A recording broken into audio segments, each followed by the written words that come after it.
আমার অতিথিকে জিজ্ঞেস করতে চাই যে উনি আসলে যে বিবেকের তাড়না বোধ থেকে এখানে এসেছেন সে বিবেকটি কেউ না কেউ কোনো না কোনো ঘটনার দ্বারা জাগিয়ে দিয়েছে। আপনি একটু আমাদেরকে বলবেন রূপা যে আসলে আপনার বিবেক জাগানোর কাজটি আসলে কে করেছে? সম্পূর্ণভাবে যার সাথে আমি আমার বাবা কাছ থেকে যখন আমি চলে আসি, তারপর যার মাধ্যম থেকে আর কি আমি এই সম্পূর্ণ কিছু জানাশোনা সবকিছু চিনি আর কি, তো সেই আপুই আর কি আমাকে সবকিছু আর কি এগুলো।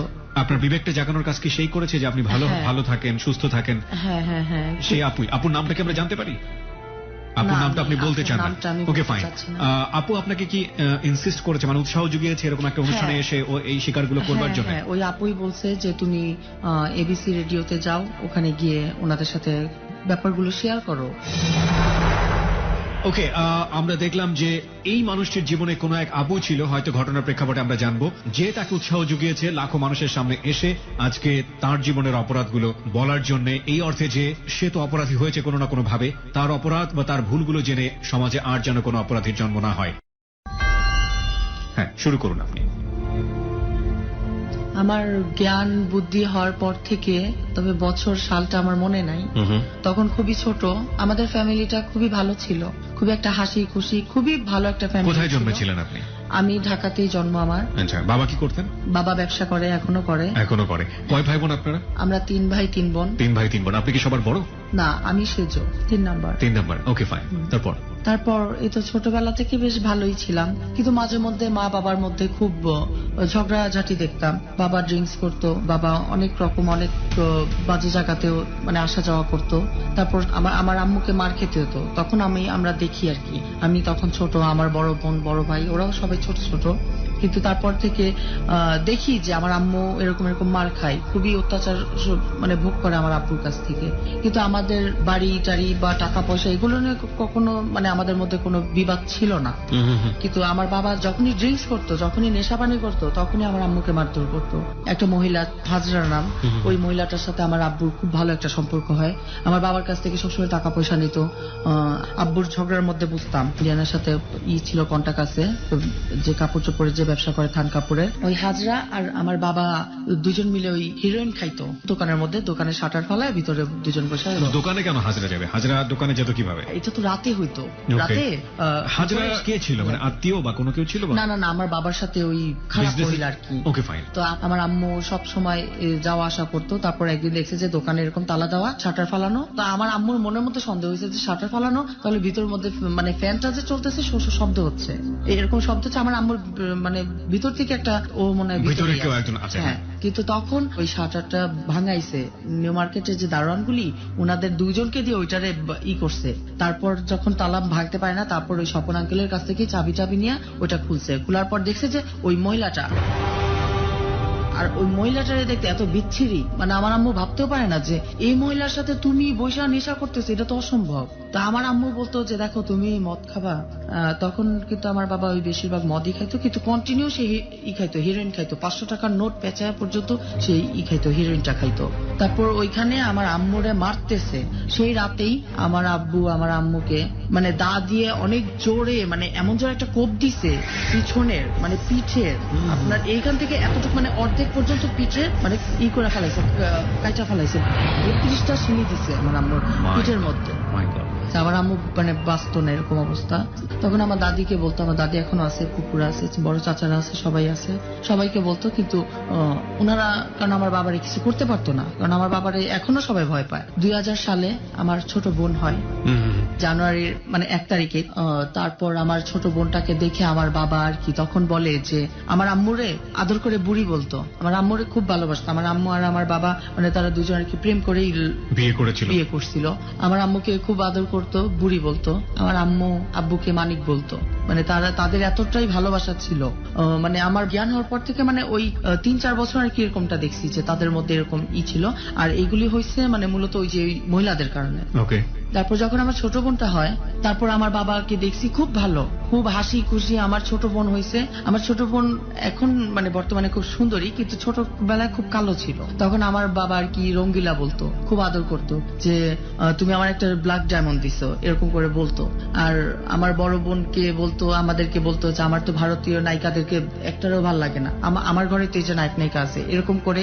মানে তখন আমাদের ফ্যামিলিতে খুবই ভালো। আমার আব্বু নেশা পানি করে না, কোনো কিচ্ছু না। আমরা স্কুল করি, পড়াশোনা করি, বেশ ভালো চলতেছে। আমার ছোট বোনটাও হয়েছে। তারপর 2001-এ আমার বড় বোনের বিয়ে হয়। বিয়ে হয় বলতে আমার বড় বোনের বিয়েটাও আমার বাবা দিবে না। আমার বাবার বলছে যে তা তুমি বিয়ে দিলে তুমি তোমার মতন থাকবা, তোমার সাথে আমার থাকা হবে না, সংসার করা হবে না, এরকম করে বলে চলে। মানে আমার মা দেবেই, আর আমার বাবা দেবে না, কিন্তু আমার মা যেটা বলছে সেটা করবেই। তারপর আমার বড় বোনের ছেলেরা আসে, দেখতে আসে, সবাই সবকিছু মানে দেখা সাক্ষাৎ হয়। আমার বড় বোনকে দেখেই পছন্দ করে। তারপর বিয়ে হয়। বিয়ে 2001-এ বিয়ে হয়। তারপর আম্মু মানে এর মধ্যেই পরে বড় ভাইকে আবার বিয়ে দিল। আচ্ছা, ভাইয়াকে বিয়ে দিয়ে ভাইয়াকে ভাইয়ার মতন আলাদা করে দিছে, বড় বোনকে বড় বোনের বিয়ে দিয়ে আলাদা করে দিছে। মানে তারা তাদের মানে দুইজনকে সেপারেট করতে পারছে। মানে সে তার দিক থেকে আর কি নিশ্চিন্ত যে আমার বড় ছেলে বড় মেয়েকে বিয়ে দিছি। এর মধ্যে কিন্তু আমার বাবা নাই। ওই যে আমার বড় বোনের বিয়ের পরপরই আমার বাবা কিন্তু আবার সে আগের মতন জড়াই গেছে, ড্রাগ এবং নারী নেশা যেটা বলি।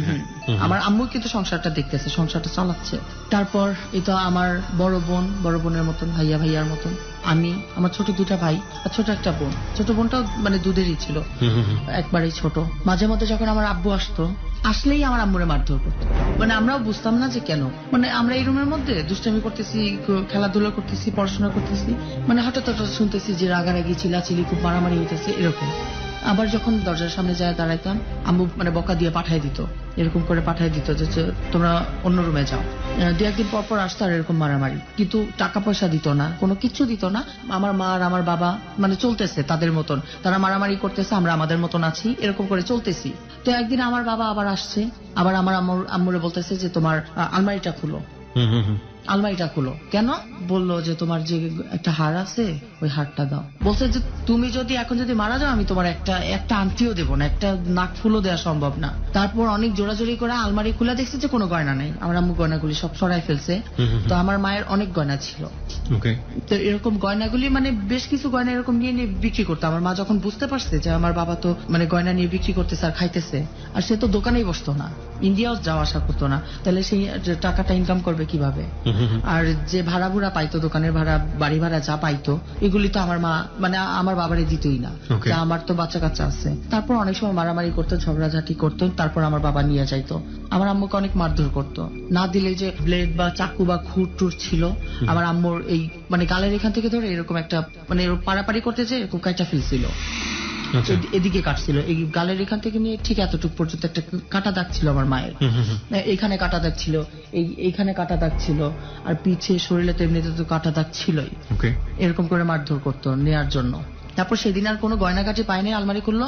আমার মায়ের যে দামি দামি যে শাড়ি ছিল, না হলে 10টা থেকে 12টা শাড়ি নিয়ে গেছে। শাড়ি নেওয়ার পরে আম্মু অনেক রাগারাগি করলো। তো তারপর তার শুনলো না, বাবা চলে যায়। তারপর আম্মু তারপরের দিন সকালে জানতে পারলো যে বাবা নাকি ওই হাজরা নামের ওই মহিলাকে নাকি বিয়ে করবে। তো এটা যখন জানতে পারে, তারপর আমার মা মার্কেটে যায়, অনেক রকম আর কি ঝামেলা করে, কিন্তু সেটা শুনলো না। আমার বাবা আবার বাসায় আসলো, বাসায় আমার আম্মুকে এসে মারধর করলো, আর মানে অনেক গালাগালি করলো যে তুই মার্কেটে গেছিস কেন, তুই ওর সামনে তুই যে আমার যে গালাগালি করলি, এটা কি আমার কি মান সম্মান গেল না? তখন আমার আম্মু বলছে যে বউ বাচ্চা কাচ্চা রেখে তুই আরেকটা মেয়ে নিয়ে থাকবি, ওইটাতে তোর মান সম্মান যায় না, আর আমি তোর ঘরের বউ হয়ে আমি গেছি, তো এটাতে তোর খুব মান সম্মান লাগলো। তো এরকম পর্যায়ে আর কি। তারপর সেই রাতে আর বাবা আসে নাই। তারপরের দিন রাতটা পার হইলো, তারপরের দিন আম্মু আমাদেরকে খাওয়া মানে সকালবেলা খাওয়া দাওয়া শেষ, সবকিছু শেষ। আমার ছোট বোনকে আমি গোসল করাইতেছি, আর ছোট ভাইটা মনে হয় স্কুলে, তার ছোটটাও তো ছোট, স্কুলে দেওয়ার মতন বয়স হয় নাই। আর ছোট বোনটা একবারে ছোটটাকে আমি গোসল করাইতেছি। আমাদের একটা বুবু ছিল আমাদের বাসায়, মানে 17-18 বছর ধরে কাজ করছে। ওই বুবু রান্না টান্না করতেছে। তারপর মা, বুবুর নামও ছিল হাজরা, বুবুরে বলতেছে যে এই হাজরা আলমারির চাবি কই। তারপর আম্মু খুব মানে শাড়ি টাড়ি পরছে, আমার আম্মু খুব সাজুগুজু করছে, আমাদের সবাইকে আদর টাদর করছে। আমার ছোট বোনকে মানে ই করছে, খাওয়া দাওয়া করায়। এটা আমার বললো যে মা তুই ওরে গোসল করা, এটা বলে আর কি আমার আম্মু রুমের মধ্যে গেছে, তারপর বুবুও আলমারি খুলে ব্যাগ ট্যাগ দিয়ে আসছে, চাবি টাবি দিয়ে আসছে। আবার আমার বুবুর কাছে সবসময় চাবি টাবি থাকতো, তো ওর কাছ থেকে চাবি টাবি নিছে। আম্মু আবার ওর আবার ইশারা করছে যে যা তুই এই মানে রুম থেকে যা। ও মানে আমার বুবুটার মানে বুঝতে পারে না যে আম্মু কি করবে। তারপর আমি বললাম, মানে বুবু আসলো পরে বাথরুম থেকে মানে জোরে জোরে বলতেছি যে বুবু আম্মু রুমের মধ্যে কি করে। পরে বললো যে জানি না, খালাম্মা মনে হয় কি করবো, মানে কাগজপত্র দেখলাম যে আলমারি থেকে বাইর করলো, বড় কালো ব্যাগটাও বাইর করছে, জানি না কি করবে। যখন এটা বলছে তারপর আমার ভিতরে জানি কেমন লাগলো, যা তাহলে দরজা আটকে, মানে দরজা টরজা জানালা টানালা সব আটকাই দিল কেন। মানে আমাদের রুম ঘুরে ড্রয়িং রুমে দিয়ে গেলে মানে আমার আম্মুর বেডরুমের ইটা দেখা যাইতো, জানালাটা দেখা যাইতো, তো ওই রুমের জানালাটা মানে আর আটকায় নাই, বা খেয়াল ছিল না আটকায় নাই, কিন্তু এমনি আর কি পাট দেওয়া ছিল, বিড়ানোর মতন ছিল। যখন অনেকক্ষণ ধরে আটকানো, তারপর আমি আমার ছোট বোনরে বলতেছি যে আমি তোরে তো গোসল করেছি, এখন তো ওরে তো দুধ খাওয়াইতে হইব, ওরে দুধ খাওয়াইলে তো ও আর কি খাইতে খাইতে ঘুমায় যাইবো। বুবু তারপর বলতেছে যাচ্ছা তুই আমার কাছে দে, আমি ওরে খাওয়াই। তারপর মানে মনের মধ্যে একটা কৌতূহল জাগলো যে মা তো কোনো সময় তো দরজা আটকায় না, ব্যাগ ট্যাগ যত কিছু করে, আব্বু থাকলে না দরজা টরজা আটকায়, কিন্তু এখন তো আব্বু নাই, তাহলে আমরা তো আছি, আর আমরা তো জানি না ওই কাগজপাতি দিয়ে কি করবে, তো দরজা আটকাইলো কেন। তারপর ওই ঘুরে গেছি, ওই ঘুরে যাইতেই দেখছি যে আমার মা যে কিভাবে যে চিল্লাইতেছে, মুখ দিয়ে শুধু সাদা সাদা ফেনা উঠতেছে। আমি যখন চিল্লাইতেছি তখন আমার বুবু, আমার ছোট ভাইটাই, আমার ছোট যেটা ওটা স্কুলে ছিল, আর ওইটার ছোট ভাইটা, আমরা সবাই, আমার বুবু, আরো আমার চিল্লানি শুনে আরো যারা যারা আসছে সবাই দেখতেছে জানালা দেয়া। তখন আমার মা শুধু হাসতেছে আর বলতেছে যে আমাকে আর কেউ কোনোদিন জ্বালাইতে পারবো না, আর আমাকে বলতেছে যে মা তুই আমার ছোট ছোট ছেলে মেয়েদেরকে মানে দেখিস। আর বুবুরে বলতেছে যে, মানে বুবুর নাম ধরে বলতেছে যে হাজরা তুই তোর খালুরে বলিস যে খালাম্মার আর কোনোদিন আপনি মারতেও পারবেন না, আর আর মানে আর কোনোদিন বকাঝকাও করতে পারবেন না, এরকম করে বলতেছে। কিন্তু আবার মা হাসতেছে, আমার মা খুব জোরে জোরে হাসতেছে। বিষটা তো খাইছে, এটা তো বিষটা আমি দেখছি, বিষটা এমনি সিরাপের মতন, যদি একটু পানির মধ্যে বা শরীরের মধ্যে লাগলে কিন্তু এটা সাদা হয়ে যায়, পুরো সাদা ফেনার মতন উঠতেছে। তো সে তারপর জানালা দিয়ে দেখলাম মানে আম্মু বলতেছে, জোরে জোরে চিৎকার করতেছে। তারপর আমরা সবাই মিলে, বুবু আমরা সবাই মিলে আর কি চিৎকার করতেছি, কাঁদতেছি, কি করতেছি যে মা তুমি এরকম করে বিষ খাইলা কেন। দরজা ভাঙার মতো কেউ ছিল না? না, দরজা ভাঙার মতন কেউ ছিল না। পরে দরজা তো আমাদের তো দরজাটা তো আসলে ভাঙার মতন কোনোই ছিল না, জানালার গ্রিল শুধু তাও ভাঙতে পারে নাই, বাঁকা করে ঢুকে তারপর দরজা খুলে তারপর আম্মুরে বের করছে, কিন্তু হসপিটালে নিচে মানে ওয়াশ করছে, কিন্তু আর মানে বাঁচে নাই। ওই পাশের মামারা ভাইয়ারা মানে আমাদের তো চিৎকার চেঁচামেচিতে তো মানে 10 মিনিটে 100 জন মানুষ জড়ো হয়ে গেছে, এত জোরে জোরে চিল্লাইছে, আর চারতলা থেকে তো মানে সবাই শুনতেছে। আর কি ব্যাপার, ওই বাড়িতে কি হলো, ওই বাড়িতে কি হলো, আর যখন চিল্লাইতেছে আর বলতেছি আমার আম্মু বিষ খাইছে, আমার আম্মু বিষ খাইছে, এরকম করে বলতেছি, আর আমি দৌড়াইতেছি। মানে আমার ছোট বোনটা আমার কোলে, আমার ছোট বোনটা একবারেই ছোট ছিল, আর ছোট ভাইটা, আমার ছোটটা যখন স্কুল থেকে আসছে মানে দেখতেছে যে আমরা সবাই শুধু দৌড়াদৌড়ি করতেছি, কিন্তু এর মধ্যে দরজা খোলার মানুষ নাই, মানে জানালা খোলারও মানুষ নেই। আমার মা যখন খাটে থেকে যখন নিচে পড়ছে, আমি বুঝতে পারতেছি যে আমার আম্মু তখন মানে করতে চাচ্ছিল, যে মানে নিজে নিজে হয়তো বা দরজাটা খুলতে চাচ্ছিল, মানে এরকম শুধু বুকের মধ্যে মানে নিজে নিজে শুধু জোরে জোরে করতেছে, মানে থাপ্পড় মারতেছে, আর শুধু জোরে জোরে শুধু আমাদেরকে নিয়ে শুধু করতেছে, বলতেছে। আর আমার আম্মু বলতেছে যে মা আমার শরীরে যা গয়না আছে আম্মু এগুলি সবকিছু তুমি তোমার কাছে রাখো, তোমার আব্বুর কাছে দিও না, এরকম করে বলতেছে। তারপর যখন অনেক চেঁচামেচির পর মানে সাইডের যে পুরুষ লোকরা, মামারা, আঙ্কেলরা ছিল, ভাইয়ারা ছিল, বা পাশের ফ্ল্যাটের যারা যারা ছিল, তারা সবাই আসছে, কিন্তু দরজাটা অনেক ভাঙার চেষ্টা করছে, দরজা ভাঙার মতন কোনো নাই। তারপর বের করার পরও আমার মা আমার মাথা টাথা আমার মুখ টুক এরকম করে ধরতেছে আর বলতেছে যে আম্মুরে আমি মনে আর থাকবো না, আমি মনে হয় সত্যি সত্যি মনে মরে যাব, যে তুই আমার ছোট মেয়েটা, আমার ছোট ছোট 2টা বাচ্চা আছে, তুই দেখিস। তারপর আমি বলতেছি যে আব্বা নাই, কেউ নাই, তুমি এখন এরকম করলা কেন, মানে এরকম। তারপরে সবাই বলতেছে যে যাক বিষ খালে সবাই বাঁচে। তারপর তো হসপিটালে নিল, কিন্তু বললো যে না, সে মারা গেছে। এই সময়টাতে আপনার বাবাকে খবর দেননি? না, এর মধ্যে আমার বাবা জানে না যে আমার মা মারা গেছে। আমার বাবার কোনো যোগাযোগ করার মতন কোনো ইয়া নাই তো, কারণ সে তো তার মতন হাজরা নামের ওই মহিলার কাছে এসে চলে গিয়েছে এর আগে। হ্যাঁ হ্যাঁ। তো এর মধ্যে আমরাই যা যা করার করতেছি। তারপর যখন ওই সে মারা গেছে, তো এখন এইটা নিয়ে তো অনেক থানা পুলিশ হয়েছে, অনেক কাটাছেড়া হয়েছে। যখন আমার আম্মুকে যখন ধোয়াইতে যায়, মানে কাফনের কাপড় 2বার চেঞ্জ করতে হয়েছে, মানে আমার মায়ের যদি কপালটা আপনি তখন দেখতেন যে মানে কপাল এটার মধ্যে পানি ঢালার মতন কোনো ছিল না।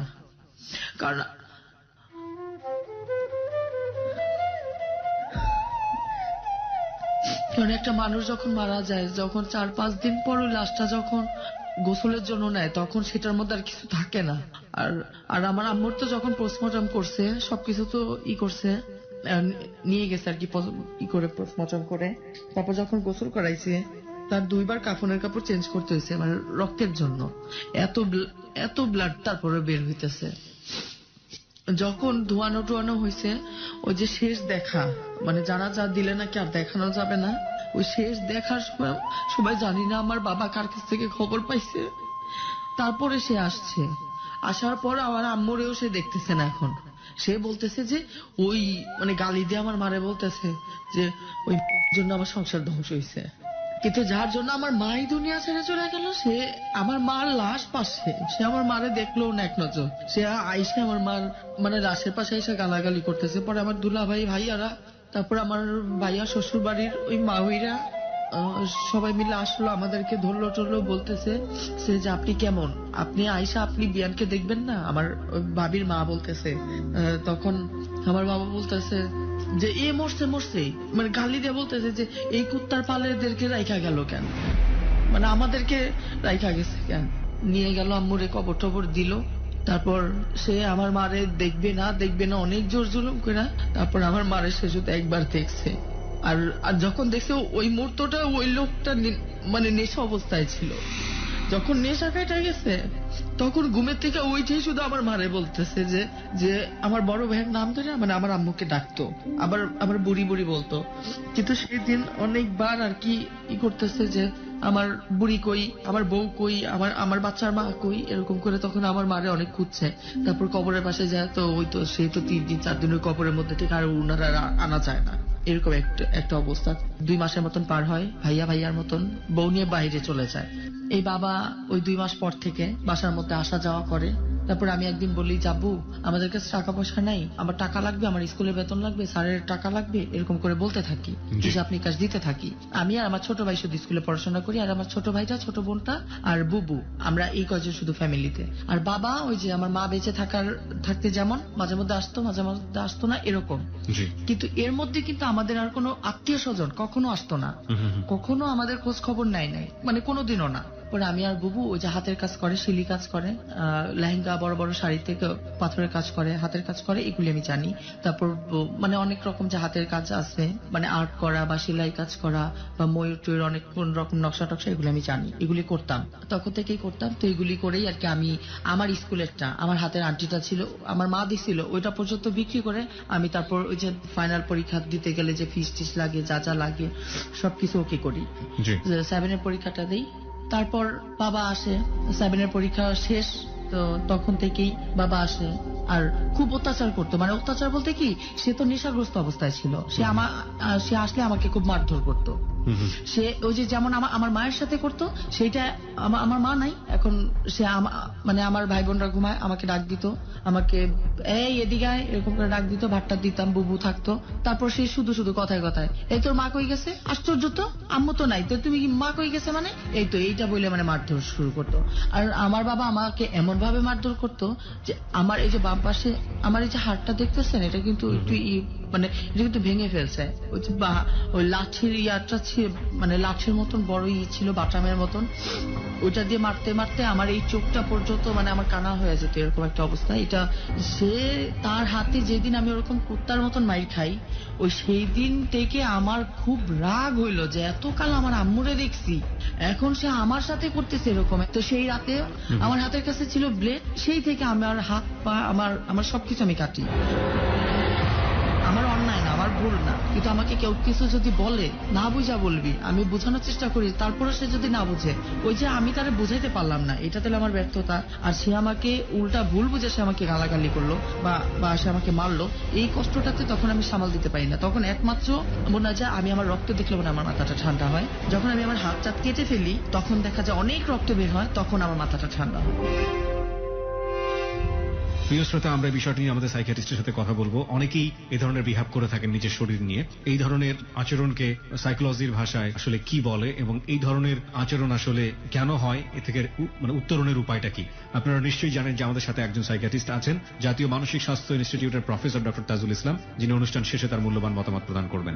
আমার মাথা কেন এরকম করে সে ধরে মারবে? আমার মাথা তো মানে মাথার জায়গাতে নাই, আমার মাথার বিভিন্ন জায়গাতে কাটা ফাটা এরকম জায়গা শিলি আছে।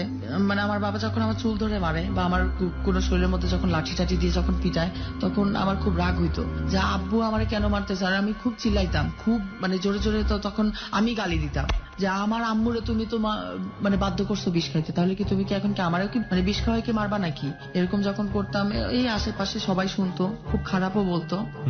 তারপরে মানে এটা হচ্ছে আমার মা মারা যায় 2004-এ মে মাসের 5 তারিখে। আর তার 2 মাস থেকেই শুরু হয় মানে আমাকে নিয়ে তার পড়ে থাকা এরকম একটা অত্যাচার বা টর্চার করা। তো এরকম করতে করতে প্রায় 4 মানে মাস 6-এর মতন হয়েছে।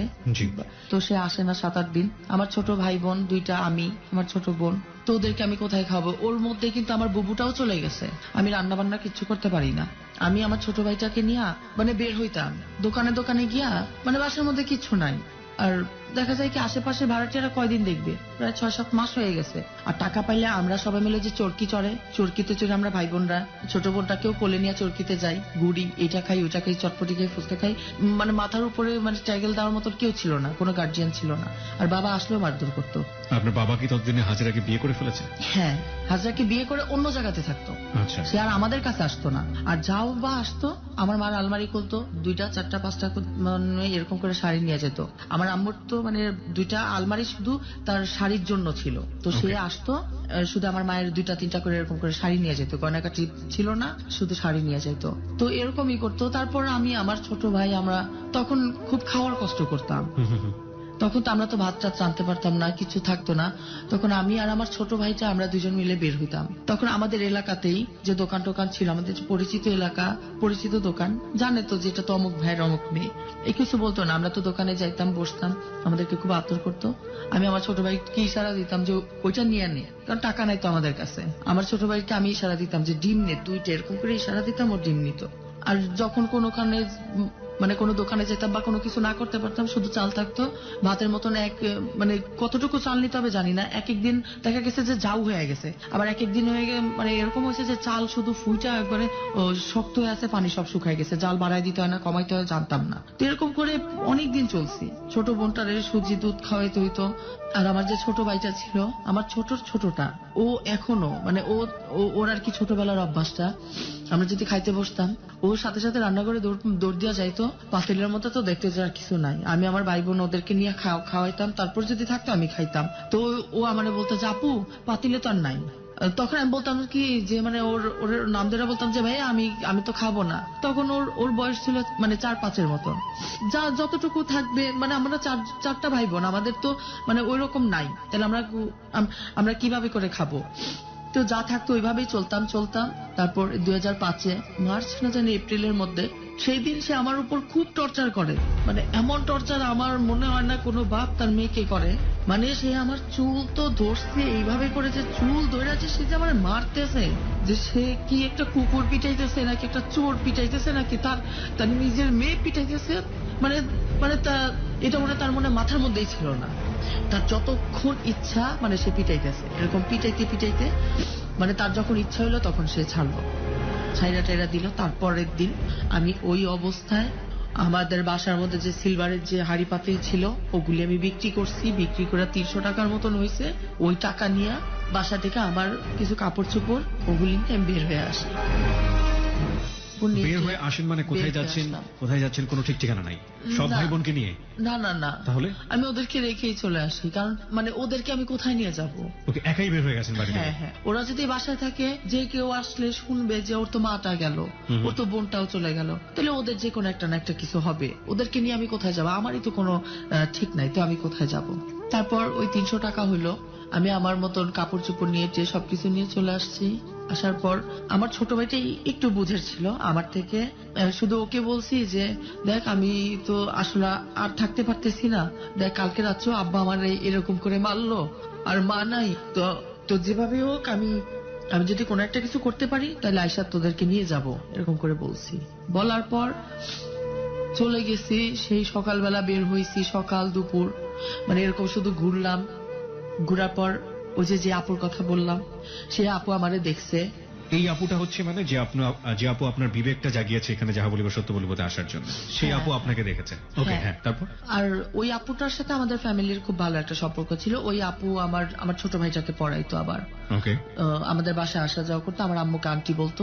তা আমি যে বাসা থেকে বের হয়েছি, আমার তো ওই আপুরে আমি দেখি নাই।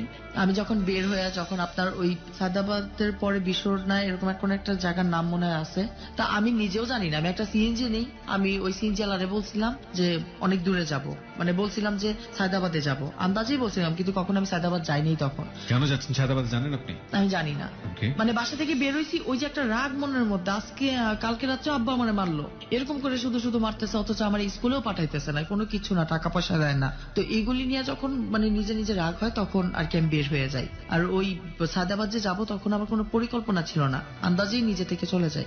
সায়দাবাদ গিয়ে ওই বিশোরের ওইখানেই সাইডে একটা ফুটপাতের মতন যে একটা ছিল যে মানুষ হাঁটা চলা থাকে। তারপর আপু আমাকে 2-3 রাত তো মানে ওর সাথে আর আমার কথা শেষ হয় না। ও আমাকে বলে যে এখন আন্টি তো মারা গেছে, তোর ছোট ছোট 3টা ভাই বোন। তারপর আমি বললাম যে আপু এখন আসলে আমি ওদেরকে নিয়ে ভাবতে চাচ্ছি না, আর আমার আম্মু তো মারাই গেছে, আব্বুরে নিয়েও ভাবতে চাচ্ছি না, তো এখন আমার কি করা যায়। আর আমি বাসায় আমার আর মার ধরা সহ্য হয় না, কারণ এই দেখো এই যে আমি সেদিন রাত্রে হাত কাটছি, আবার কালকে রাত্রেও হাত কাটছি, আবার সেই দিন আব্বু আবার আমার মারছে, মারার পরে যে উপরের হাড়টা আমার পুরোপুরি ভাঙে গেছে। আমি আর যাব না। আর এতকাল তো দেখছি যে আম্মুর সাথে এরকম এরকম করে, তা আমি আর যাব না। তো তারপর আপু বলল যে আচ্ছা তাহলে আমার তো পার্লার আছে, তুই আমার পার্লারে তাহলে কাজ টাজ কর। তখন আমি বললাম যে আমি কি একবারে কি তাহলে কি মানে মূর্খ হয়ে থাকবো, আমি কি মানে অন্তত এসএসসি পরীক্ষাটা যেভাবে হোক আমি কি দিতে পারবো না? আর মাত্র তো 8-এ, তো 9-10 এখনো মানে এখনো তো 2টা বছর, তাহলে এই 2টা বছর আমি মানে কিভাবে কি করব? তারপর ও আমাকে বললো যে আরে টাকা হলে তো সমস্যা নাই, তুই এসএসসি না, তুই অনেক কিছু করতে পারবি। তখন আমি আরেকটু মানে ক্লিয়ার হলাম যে মানে তোমার পার্লারেতেই তো মানে ঝাড়ু টাড়ু দিতে হবে, মানে এই কাজই তো। তখন ওই আপুটা আর কি হাসলো একটু, হাইসা বললো যে হ্যাঁ এইটাই, তুই এই তো মানে তুই তোর মতন যতটুকু পারস ততটুকু। তারপর ওর এখানে যে মানে যারা আসতো কাস্টমাররা আসতো পার্লারে, ব্রু প্লাক করতো, ফেসিয়াল করতো, মাসাজ করতো, মানে পেডিকিউ মেনিকিউ করতো, অনেক রকম যে মানে যা যা কাজ আছে সবকিছু দেখতাম আমি।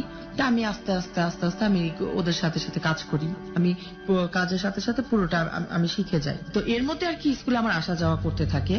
আপুই আমাকে টাকা দেয়, আপুই আমাকে কাপড় চোপড় কিনে দেয়, টাকা পয়সা দেয়, সবকিছু দেয়। ওই তো এরকম চলতে থাকে প্রায় 6-7 মাস এই পার্লারের মধ্যে আমি চলতেছি। এরকম একদিন হঠাৎ করে শুনি কি যে আমার ছোট ভাইটাও নাকি বাসা থেকে বের হয়ে চলে গেছে। তো আছে কে এখন শুধু আছে আর আমার ছোট একটা ভাই, ছোট একটা বোন। এদেরকে আমার দাদি নিয়ে গেছে আব্দুল্লাহপুর। আর আমার ছোট ভাইটা অলরেডি বাসা থেকে বের হয়ে ও খারাপ ছেলে পেলেদের সাথে ও মানে ঘুরতে ঘুরতে ও কিন্তু নষ্ট হয়ে গেছে।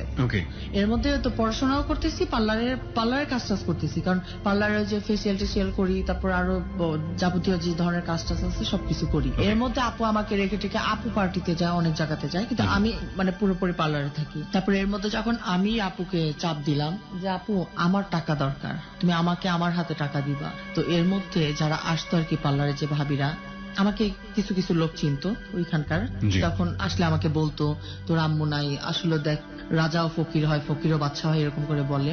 তা আসলে 10 জনের কথা শুনতে শুনতে একদিন কার না মনে চাইবে যে টাকার কথা বলি। তারপর আমি আপুর কাছে বললাম যে আপু তুমি তো আমার টাকা পয়সা দিতেছো, তুমি আমার সবকিছু করতেছো ঠিক আছে, কিন্তু তুমি আমাকে আমার হাতে টাকা দিবা। এরকম 2-3 বার বলি। তারপর ও আমাকে বলে যে তুই তোর হাতে টাকা চাস, তাহলে তো তোর তো আরেকটু কষ্ট করতে হবে। আমি বললাম কি কষ্ট? তখন বললো যে চল তোকে এক জায়গায় নিয়ে যাব। তারপর আমাকে নিয়ে যায় কাকরাই, চলচ্চিত্রের মালিক যে ভাই ওনার কাছে। মানে ওনার কাছে নিয়ে যায়, মনে হয় যে ওনার কাছে মনে হয় যে আমার হাত পা বাঁধা, ওনার কাছে নিয়ে যায়। এর মধ্যে কিন্তু আমার পড়াটা অফ হয়ে যায়। আমি একটু থামাচ্ছি আপনাকে, ওনার কাছে আপনার হাত পা বাঁধা মানে? হাত পা বাঁধা মানে আমি তো জানতাম না যে ওনার কাছে নিয়ে যাচ্ছে, আমাকে মিডিয়াতে ঢুকাবে, আমাকে ফিল্মে দিবে, আমাকে কাজ করাবে, তখন আমাকে অনেক রকম অনেক কিছু বলবে। ফাইন, আমার মনে হয় যে আপনি যেটা বলেছেন সেটা আসলে ঘটনাটা ক্লিয়ার হওয়ার পরে আমরা বুঝতে পারবো। ওখানে যাওয়ার পরে ভাইয়ার সাথে মানে আমাকে পরিচয় করায় দিল যে ওর নাম এই, আর ও হচ্ছে আমার খুব কাছের একজন মানুষ বা আমার ছোট বোন, এরকম করে পরিচয় করায়। তারপর ওনাকে বলে যে ওকে দিয়ে কি কোনো কাজ হবে না? তখন ওই ভাইয়া আমাকে দেখে বলে যে ওর তো বয়স একদম অল্প, ওকে দিয়েই তো হবে।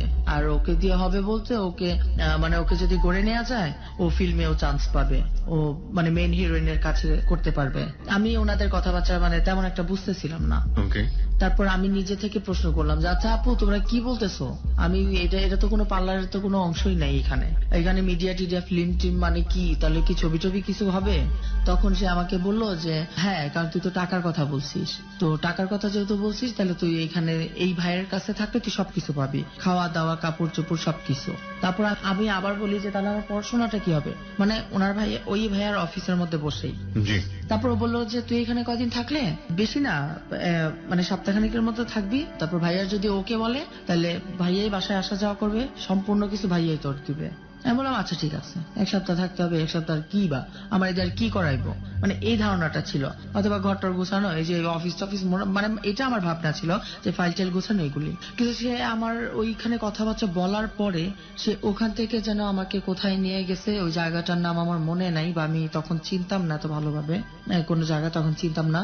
অন্য কোথাও নিয়ে যায়, অন্য একটা রুমে, ওইটা হয়তো বড় কোনো হোটেল টোটেল হবে। তো এই তো ভালোই, এসি টেসি রুম টুম, ভিতরে খাবার দাবার সবকিছু খাচ্ছি দাচ্ছি, আপুর সাথে কথাবার্তা বলতেছি। খাওয়া দাওয়ার পর আপু আমারে বললো যে তুই এখানেই থাকবি, আর ভাইয়া যা যা বলে তুই শুনিস কিন্তু। তারপর আমি বললাম যে আচ্ছা ঠিক আছে। এটা বলার পর ওই আপু চলে গেল। তারপর সন্ধ্যার দিকে আর কি সে মদের বোতল টোতল নিয়ে আসছে, যে ভদ্রলোকের কাছে আপনাকে নিয়ে গিয়েছিল। হ্যাঁ, ওই ভাইয়া মদের বোতল টোতল আনছে। তারপর ওগুলো দেখা তো আমি মানে কি বলবো, আমি এক পর্যায়ে ভয় পাইছি, যে কারণে এই বোতল তো আমাদের বাসায় তো ছিল, এই বোতল এইগুলি, এটা তো মদের বোতল দিয়ে দেখে তো আমি চিনছি, কারণ আমার আব্বু খাইতো এরকম।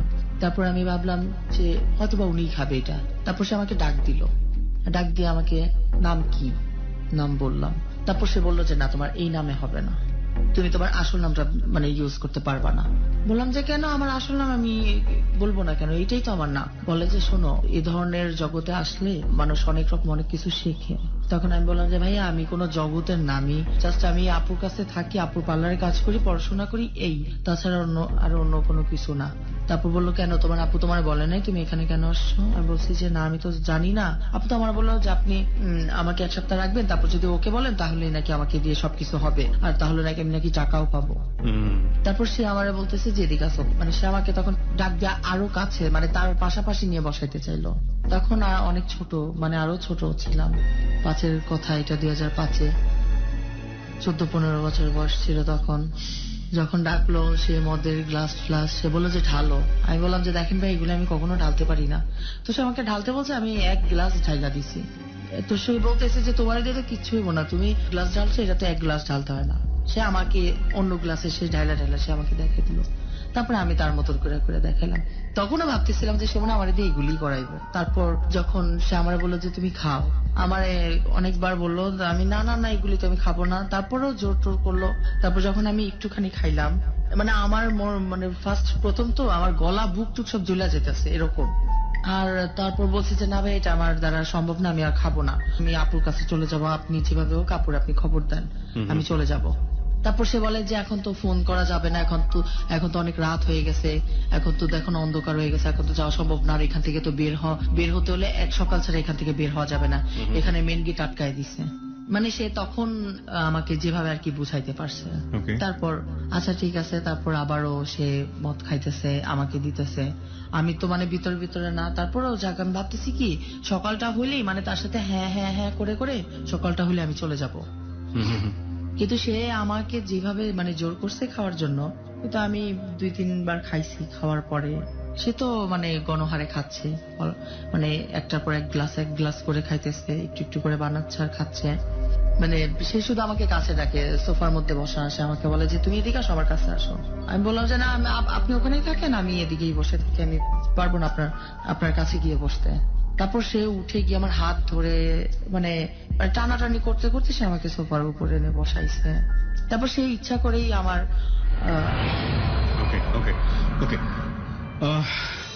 ঠিক আছে, আমরা বুঝতে পেরেছি। আপনি একটু জাস্ট আমাকে বলবেন যে এই যে এক ধরনের অসামাজিক কাজে লিপ্ত হয়ে যাওয়া, এবং এটা তো সে রাতে আপনার সাথে হলোই, আমরা বুঝতেই পারছি আপনার আপনার ব্যাপারটা দেখে, এবং এইটাই হচ্ছে আপনার জার্নির শুরু, রাইট? প্রিয় শ্রোতা, এই অপরাধটাকে আপনি অপরাধ বলবেন নাকি বলবেন না সেটা আপনার জায়গাতে, কিন্তু কিছু কোশ্চেন আমাদের মাথায় এসছে। আপনি 14 বছর বয়স তখন, এবং এই 14 বছর বয়সে আপনি কিছুটা হলেও কি আজ করতে পারতেন না ওই সময়টাতে, যে যেহেতু আপনার একটা ফ্যামিলি ব্যাকগ্রাউন্ড ছিল যে বাবা এই ধরনের একভাবে কোনো না কোনোভাবে একটা মেয়ের প্রতি আসক্ত, এবং একই সাথে আপনি তখন কিছুটা হলেও বোঝেন যে এই ব্যাপারগুলো আসলে কি, এবং এটাও হয়তো বা কিছুটা হলেও আজ করতে পেরেছেন যে একটা মেয়েকে এরকম একটা ছেলের কাছে রেখে আসছে যিনি মিডিয়া জগতের, ফিল্ম ইন্ডাস্ট্রি, এবং তাদের মধ্যে এক ধরনের কথোপকথন হচ্ছে। 14 বছর বয়স মানে আপনি তখন যদি পড়ার বয়স হয় তাহলে ক্লাস 9-10-এ পড়তেন। সেই জায়গাটা থেকে তো এটা বোঝা খুব স্বাভাবিক একটা ব্যাপার ছিল। আপনি কি আপনার অনেস্টির জায়গা থেকে বলতে পারেন এটা যে আপনি একেবারেই কিছু বোঝেননি? না, মানে ফিজিক্যালি যে রিলেশনটা এটা আমি বুঝি না। কিন্তু এটা একটা অন্যায় কাজ আপনাকে দিয়ে করাচ্ছে বা করতে পারে, এরকম কিছু হলো? না, এরকমটাও বুঝতে পারছি কখন, যখন সে যখন মদের বোতল টোতল আনছে তখন। কিন্তু যে ওই আপুর সাথে যখন বারবার কথা বলছি, মানে ওই আপু আমার শুধু বলছে কি যে ওই ভাইয়ার সাথে থাকতে হবে এই জন্য, এক সপ্তাহ এই জন্য থাকতে হবে কারণ আমাকে যে নাচের গ্রুপগুলি করানো হবে ওইটাতে নাকি আমাকে রিহার্সাল করার জন্য, ফটো সেশন করার জন্য, মানে সে রাতে যাই হলো আর কি। তারপর আমি খুব চিৎকার চেঁচামেচি করছি যে আমি ওই আপুর কাছে এখন চলে যাব, আর আপনি এখন যদি আমাকে যদি না যেতে দেন আমি কিন্তু আমার মাথাটা ফাটায় ফেলাবো। এরকম করার পরে তখন এত সচরাচর মোবাইলটাও ছিল না, মানে এতটা হয় নাই।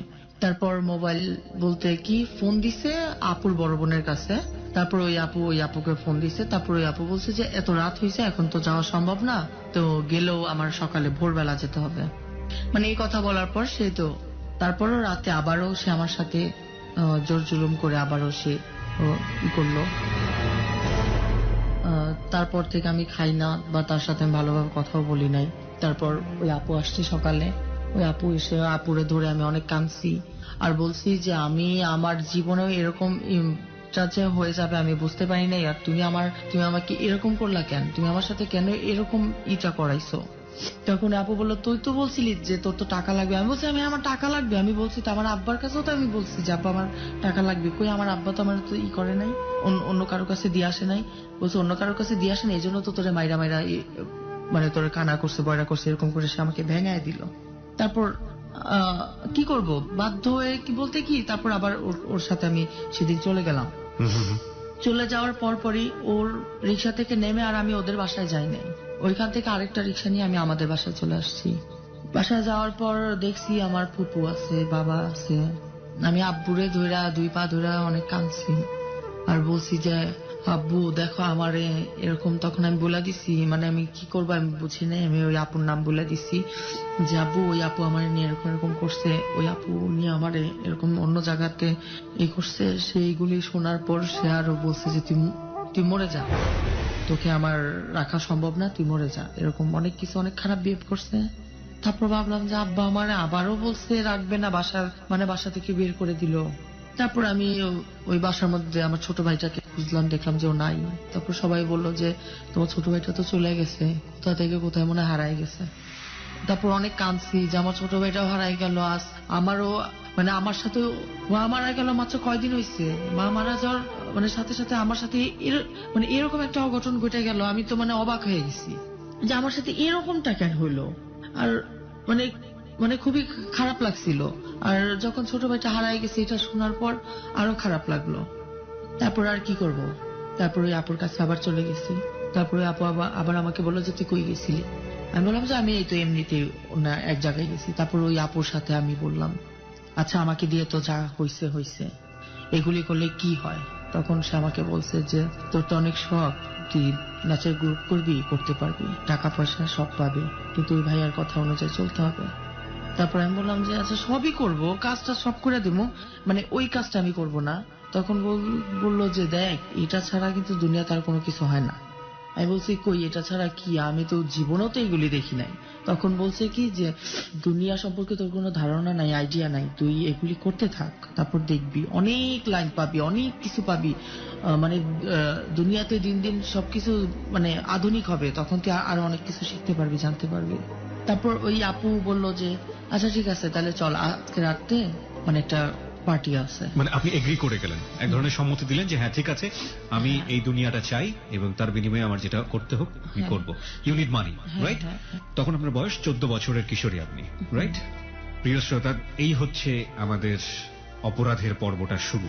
একজন 14 বছরের কিশোরী, তার ব্যাকগ্রাউন্ডটা ছিল পারিবারিক ভাবে প্রচন্ড রকম অসহিষ্ণু একটা পরিবেশের মধ্যে বড় হওয়া, মার মৃত্যু এবং আর্থিক অনটন, বাবার গায়ে হাত তোলা, চরম অত্যাচার এবং চরম দারিদ্র অবস্থা। অবশ্যই বলবো, কারণ হয়তো সবকিছুই আছে তাদের, কিন্তু ঘরে একটা টাকা নেই কিছু কিনে খাওয়ার মতো। এই অর্থে তারা প্রচন্ড দারিদ্র অবস্থা। এবং শেষ পর্যায়ে যে মানুষের সংস্পর্শে সে আসলো, সেই মানুষটা আগে থেকেই ওরকম একটা অপরাধ জগতের মধ্যে ছিল এবং সে তাকে এই রাস্তায় পা বাড়াতে বলল এবং সে বাধ্য হয়ে বাবার কাছে স্বীকার করলো যে বাবা আমাকে এরকম একটা পরিবেশের মধ্যে নিয়ে গেছে বা এরকম হয়েছে। বাবা তাকে শেল্টার দিল না।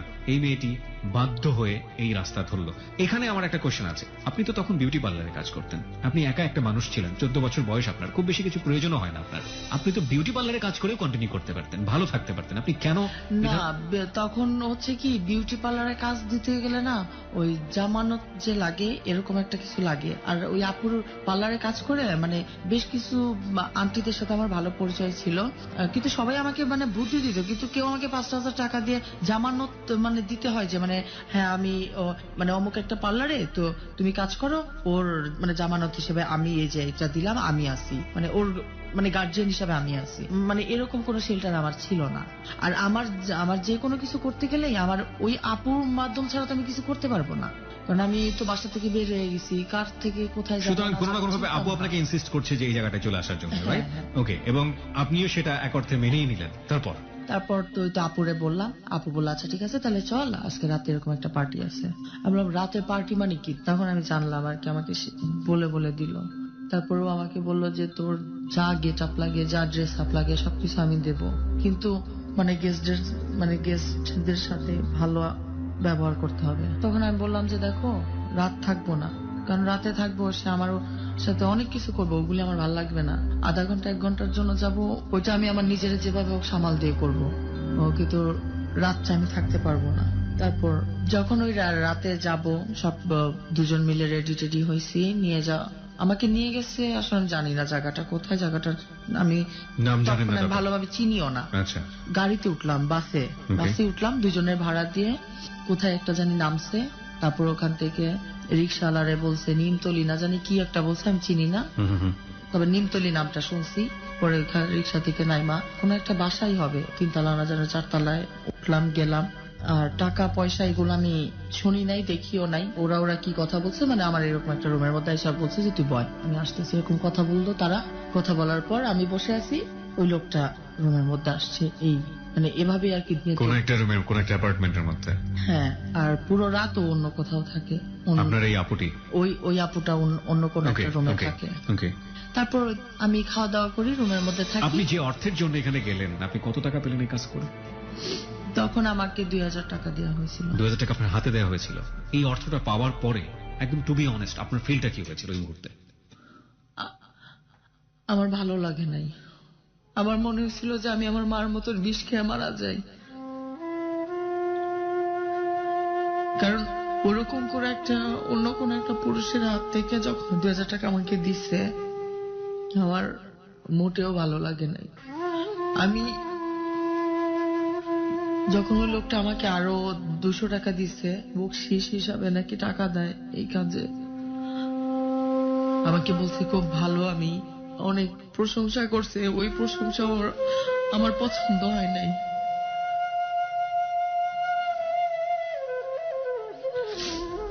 প্রিয় শ্রোতা, রূপা যখন বলছে তখন সে 14 বছরের কিশোরী। একজন, কি বলবেন আপনারা, যে শব্দটা উচ্চারণ করেন এই কাজের জন্য, আমাদের সমাজে প্রচলিত শব্দ, সেই শব্দ আমি উচ্চারণ করতে চাই না। খুবই ভদ্র ঘরের একটা সন্তান ছিল রূপা, কিন্তু শৈশবে তার প্রতি যে টেক কেয়ারটার প্রয়োজন ছিল, বাবা মার মধ্যে যে সুস্থ সম্পর্কের প্রয়োজন ছিল, সেই সুস্থ সম্পর্ক না থাকার কারণে আজকের এই ভদ্র পরিবারের, ধনাঢ্য পরিবারের রূপা কিভাবে নিজের অনিশ্চিত ভবিষ্যতের দিকে ধীরে ধীরে এগোচ্ছে আপনারা বুঝতেই পারছেন। ও যখন বলছে তখন ওর চোখ দিয়ে টপ টপ করে পানি পড়ছে, এবং এই পানিটুকু হয়তো আপনারা হৃদয় দিয়ে অনুভব করতে পারছেন। আমাদের সমাজে অসংখ্য এরকম রূপা আছে যারা কৈশোরে ঠিকমতো পরিবারে বড় হওয়ার জন্য পরিবেশ পায় না, এবং তারা বাধ্য হয়ে এই বিপথে পা বাড়ায়, এই অপরাধ জগতে পা বাড়ায়। শেষ পর্যন্ত তাদের কোথায় ঠাঁই হয়, কি হয় তাদের ভবিষ্যৎ।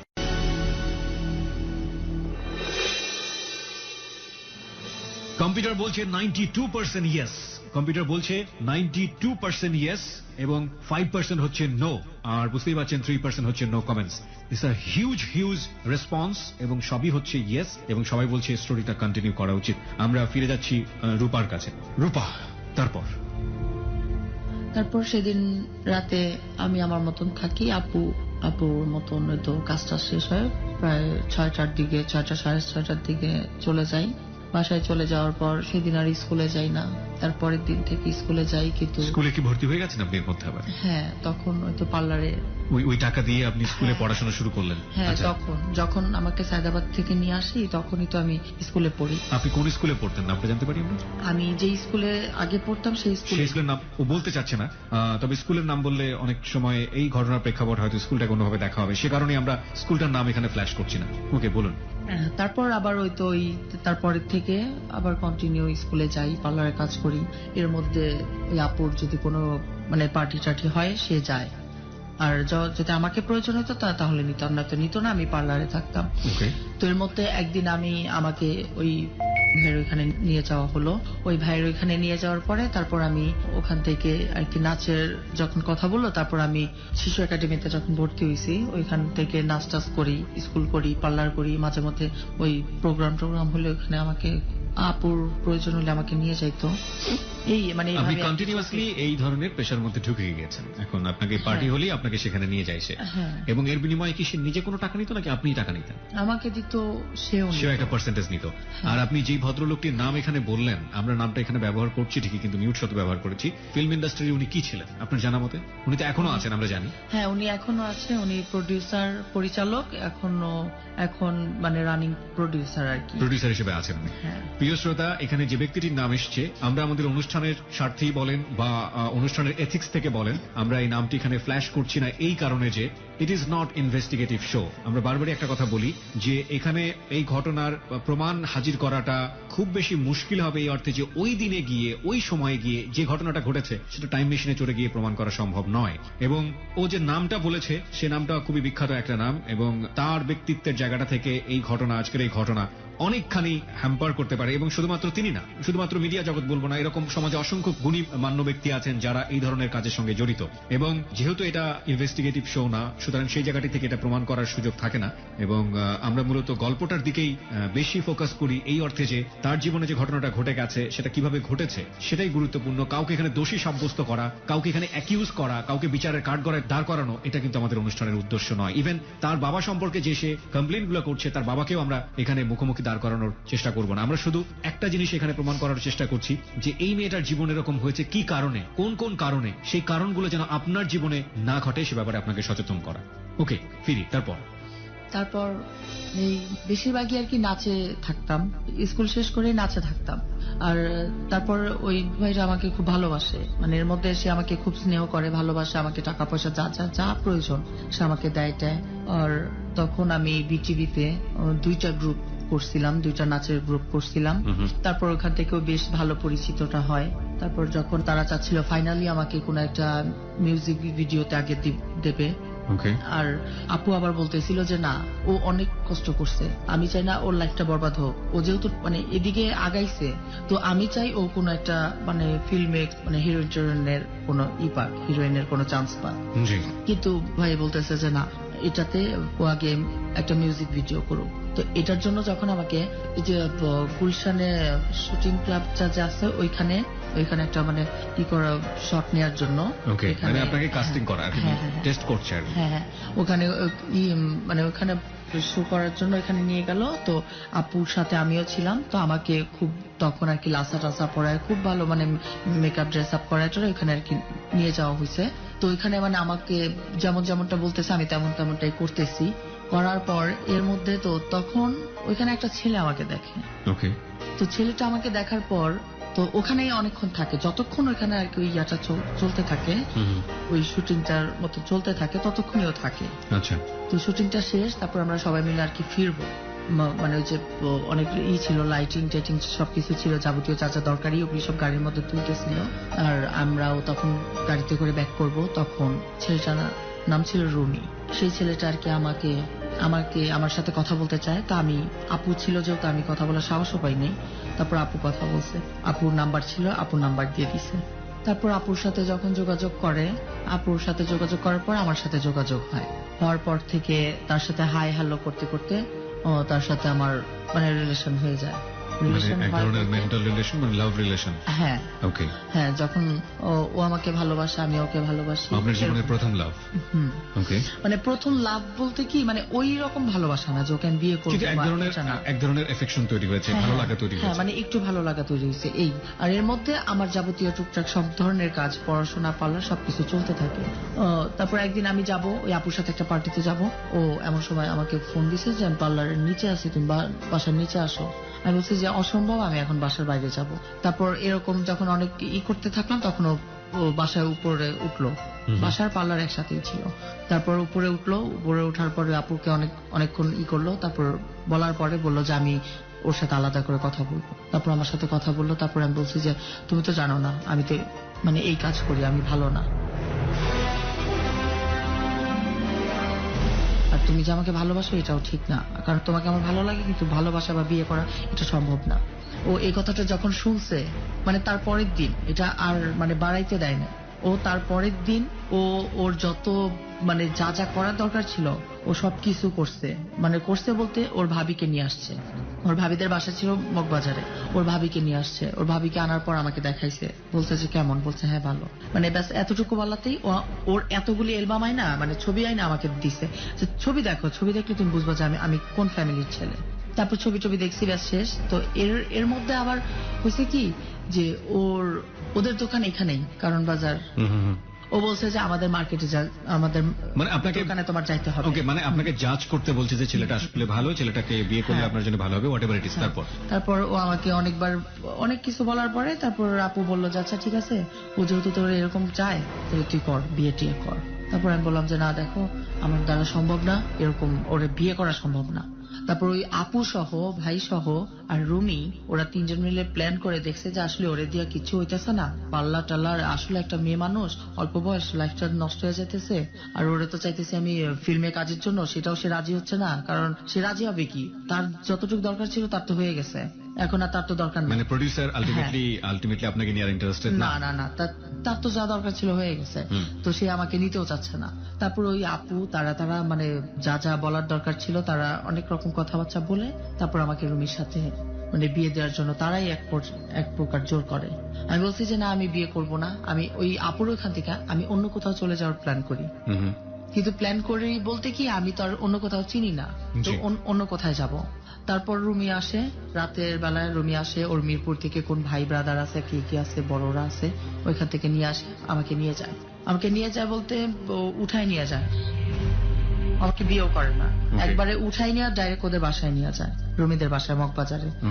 ওখানে নিয়ে যাওয়ার পর ওর বাবা আমাকে দেখে, হ্যাঁ আমাকে পছন্দ হয়েছে, কিন্তু ওর সৎমা ছিল, ওর সৎমাটা হাও বলে নাই, নাও বলে নাই, কিছু না, কিন্তু ওর বড় ভাইটা এতে রাজি ছিল না। বাবা নাই, মা নাই, এটা রাস্তা থেকে একটা মেয়ে আনলে কি এটা কি মানে কি মানা তো সম্ভব না।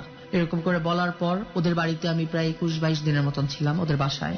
তারপরে 21 দিন পরেই ওর সাথে আমার বিয়ে দেয় কোর্টে নিয়ে। মানে ওর ফ্যামিলি দেয় আপনার সম্পর্কে সবকিছু জানতো? ওর ফ্যামিলি না, শুধু জানতো ও জানতো যে আপনি এই ধরনের এই জায়গাতে আছেন, এই অবস্থা, সবকিছু এগুলি জানার জন্য তো আমাকে এখান থেকে নিয়ে যায় ওদের বাসায় নিয়ে, যাতে আপনার সাথে এরকম আর কোনো কাজ না হয়। ওকে, আমরা আরো সামনের দিকে যাই। বিয়ে দিয়ে দিল, তারপর বিয়ের পরে চলতে থাকে ভালোই, দিনকাল ভালোই চলতে থাকে। মানে এমনও দিন গেছে ও আমাকে ছাড়া ওর ভাতও খাইতে মন চাইতো না। ও দোকান ফালায় রেখে আমার মানে বাসায় চলে আসতো, আমার সাথে কথা বলতো, আড্ডা মারতো, ভালো লাগতো, কথাবার্তা বলতাম, ছাদে যেতাম, অনেক ভালো সময় কাটছে। কিন্তু যখনই প্রায় 5-6 মাস কাটলো, 5-6 মাস পর আর কি, মানে ওর আচরণগুলি এরকম হয়েছে আমার বাবার মতন, মনে ও মনে হয় আমার দেখলে মনে হয় ওর মনে মাথায় রক্ত উঠে যায়। ও আমাকে এত টর্চার করতো, ও প্রতিদিনই মদ খাইতো।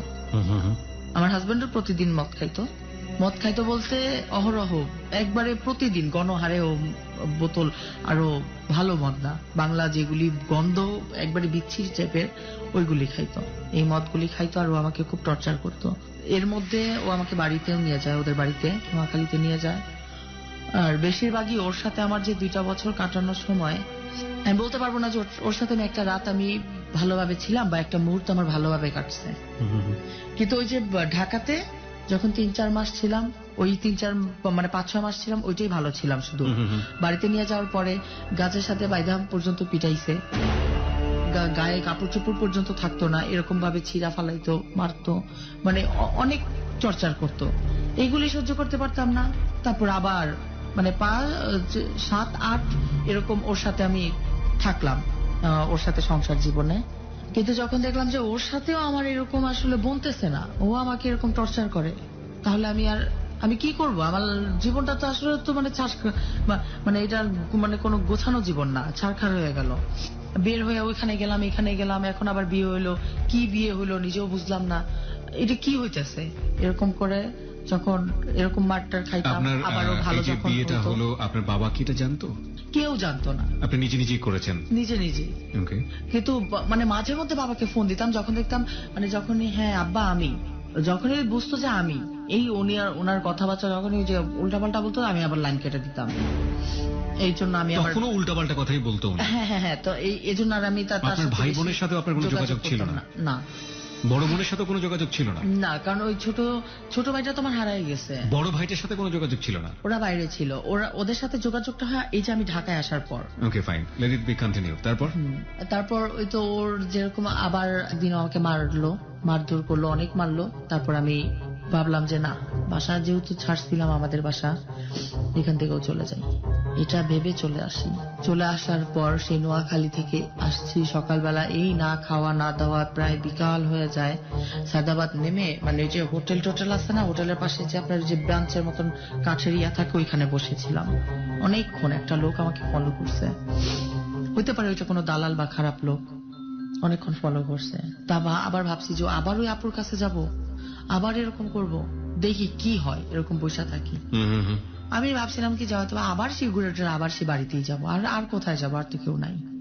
তো ওই বেঞ্চের উপরে অনেকক্ষণ বসেছিলাম, পরে ক্ষুধায় এত লাগতেছিল, মানে একটা জায়গায় বসে থাকতে থাকতে একটা বিরক্ত আসে না, একটা মানুষ দেখলে তো তখন বুঝে যে আসলে এই মানুষটার মানে অন্য কোনো কিছু প্রবলেম হচ্ছে। তখন ওই লোকটা আমাকে আসলো, আমার পাশে এসে বসলো, নাম জিজ্ঞেস করলো, নাম আমি তারপরও আমার ওই আসল নামটাই। আর যখন বলছি তখন সে আমাকে বললো কি, আচ্ছা ঠিক আছে, তো আপনি আসেন, আমার সাথে আসেন। কি বললেন আপনি তাকে? আমাকে বললো যে আপনি এখানে কেন? আমি বললাম যে আমার হাজবেন্ডের সাথে আমার রাগারাগি হয়েছে, এই জন্য আমি এখানে চলে আসছি। তারপর বললো যে ও আপনাকে একটা চাকরি দেবো, যাবেন? তখন মনে মনে বলতেছি কত চাকরি তো করে আসছি, এখন আপনি আবার আমাকে কি চাকরি দেবেন? রাইট, আচ্ছা ঠিক আছে, কি চাকরি দেবেন? করবো আমি। এটা কোথায় বসেছিলেন আপনি? ওই সায়দাবাদ। কখন এটা? দিনের কোন সময়? সন্ধ্যায়, রাতে নাকি?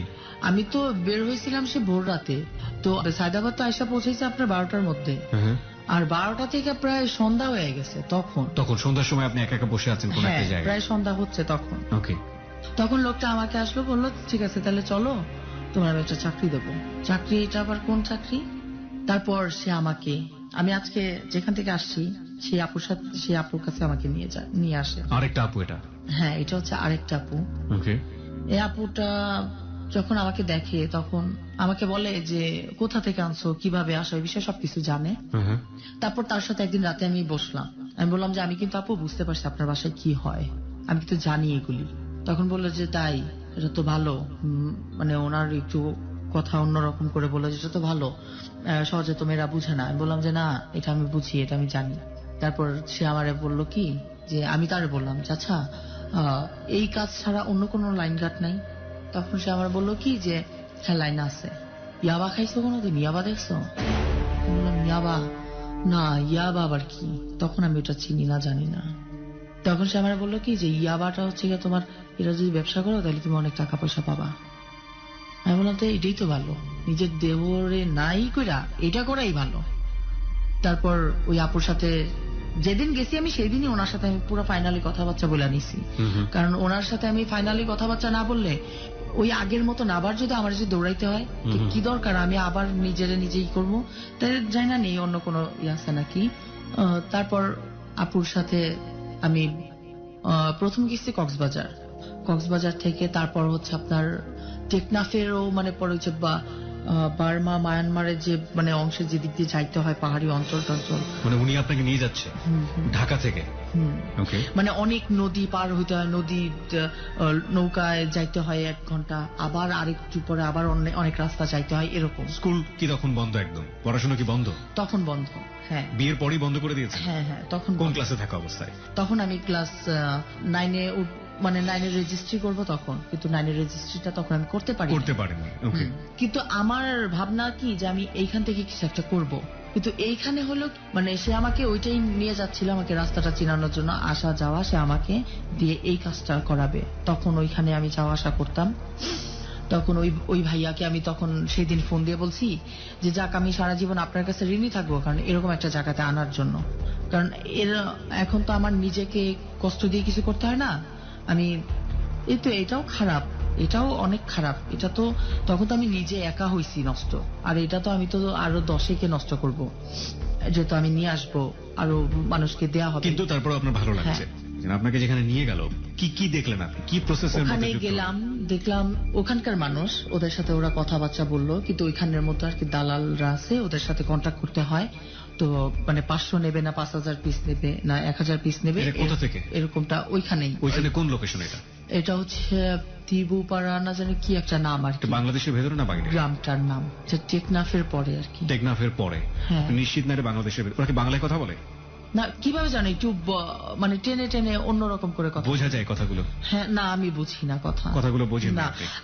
আমি যতবারই গেছি আমি ওদের কথা বুঝি নাই, কারণ ওই যে যার মাধ্যমে আনছি উনি বুঝতো। হ্যাঁ, ওর কথা বুঝতাম। আচ্ছা, ঠিক আছে। ওদের কথাটা বুঝতাম না। তারপরে দাম দর হওয়ার পরে? হ্যাঁ, আর ওইখানে তো অল্প দাম, এই জন্য মানে মূল ওইখান থেকে আনা হইতো। এই ওদেরকে তারপর মানে 2 লাখ 5 লাখ চাই, মানে মালের উপর ডিপেন্ড করে আর কি টাকা। তো ওইভাবে টাকা পয়সা দিয়ে। কিভাবে আপনি কি দেখলেন ফার্স্ট? কি দেখলেন আপনি? কিভাবে দিল? ফার্স্টে দেখলাম মানে ফার্স্টে বলতে কি, আমরা গেছি ওখানে একটা দোকানের মধ্যে বসে আমরা চা খাচ্ছি। তো ওখানে আসলে কোনো কথা বলা যাবে না, মানে আপনার সাথে তো আমি ফোনে আগে থেকে কথা বলছি, এখন দোকানে আসলাম। তো যদি ওই লোকটা আসলো, দেখলো আমরা চা খাচ্ছি, ওই লোকটা আমার দিকে তাকাইলো, আমি আপনার দিকে তাকাইলাম, এরকম ইশারা দিয়ে হ্যাঁ ঠিক আছে ও যাচ্ছে। ও গিয়ে আমাদের পাশেই বসছে। এটা যেভাবে কথার মাধ্যমে এক হাত থেকে আরেক হাতে টাকা চলে যাচ্ছে, এক হাত থেকে আরেক হাতে মাল চলে আসছে। আপনারা চেক করতেন না ওই সময়টা? না, তখন চেক করা হতো না, কারণ এটা তারাই বলছে যে এটা যখন এই ব্যবসাটা যখন করা হয়, এটা একজনের প্রতি একজনের বিশ্বাস রাখতে হয়। কারণ এই 5000 পিস বা 500 পিস বা 2000 পিস এটা সম্ভব না ওইখানে দাঁড়ায় গোনা, বা এখানে কি 4 লাখ আছে না 3 লাখ টাকা আছে এটাও গোনা কিন্তু সম্ভব না। তো এই জন্য ওইখানে আমরা কখনোই মালটা ওইখানে দেখতে পারতাম না, যেভাবে দেওয়া হইতো সেভাবে। আর আমরাও যে কম দিচ্ছি না বেশি দিচ্ছি ওইটাও সে দেখতো না, ওইভাবেই নেওয়া হইতো। তো এভাবেই আর কি চললো। তো যখন আমি আসা যাওয়া করলাম, যখন আমি রাস্তাটা চিনলাম, তখন আমি এরকম নিজে থেকেই করলাম। আর ওর বাসায় থেকে যখন আমি দেখলাম যে হ্যাঁ অল্প কিছুদিনে আমার কিছু পুঁজি হয়েছে, তখন ওটা আমি নিজে নিজে করি, ওইটা দিয়ে আমি নিজে নিজে করি। আর ওর বাসায় থেকে থেকে এই ব্যবসাটা আরো বেশি বড় করে ফেলি। তারপর নিজের টাকা দিয়ে আমি একটা পার্লার করি। আপনি নিজের টাকা দিয়ে একটা পার্লার করে ফেললেন? আপনি সেল করতেন কিভাবে এই ইয়াবাগুলো? আমি সেল করতাম কারণ এই আপুর মাধ্যমেই। এই আপুর অনেক পার্টি আছে, ও আমাকে দিয়ে দিত, ফোন দিয়ে দিত, নাম্বার দিয়ে দিত, গেস্ট। কত টাকা করে কিনতেন, কত টাকা করে বিক্রি করতেন? ওখানে আপনার 70 টাকা 80 টাকা পার ট্যাবলেট। হ্যাঁ, আর এখানে তো আপনার অনেক 500 400 350, মানে লাস্ট নিম্ন 350। এই যে আপনারা রাস্তায় দিয়ে যাচ্ছেন, এত লম্বা একটা জার্নি, কোনো বিপদ হতো না আপনাদের? কেউ ধরতো না? পুলিশ চেক করতো না? না, আমি কখনো পড়েননি? না, আমি কখনো হয় নাই। কিভাবে আনতেন আপনারা? গোপন কিভাবে আনতেন? আসলে আমি, অনেকে তো বলে যে শরীরের মধ্যে পেঁচিয়ে নিয়ে আসে, অনেক ভাবে নিয়ে আসে, আপনি কিভাবে আনতেন? না, আমি ওখান থেকে আসলে পার্লারের কাজ তো আমি জানি।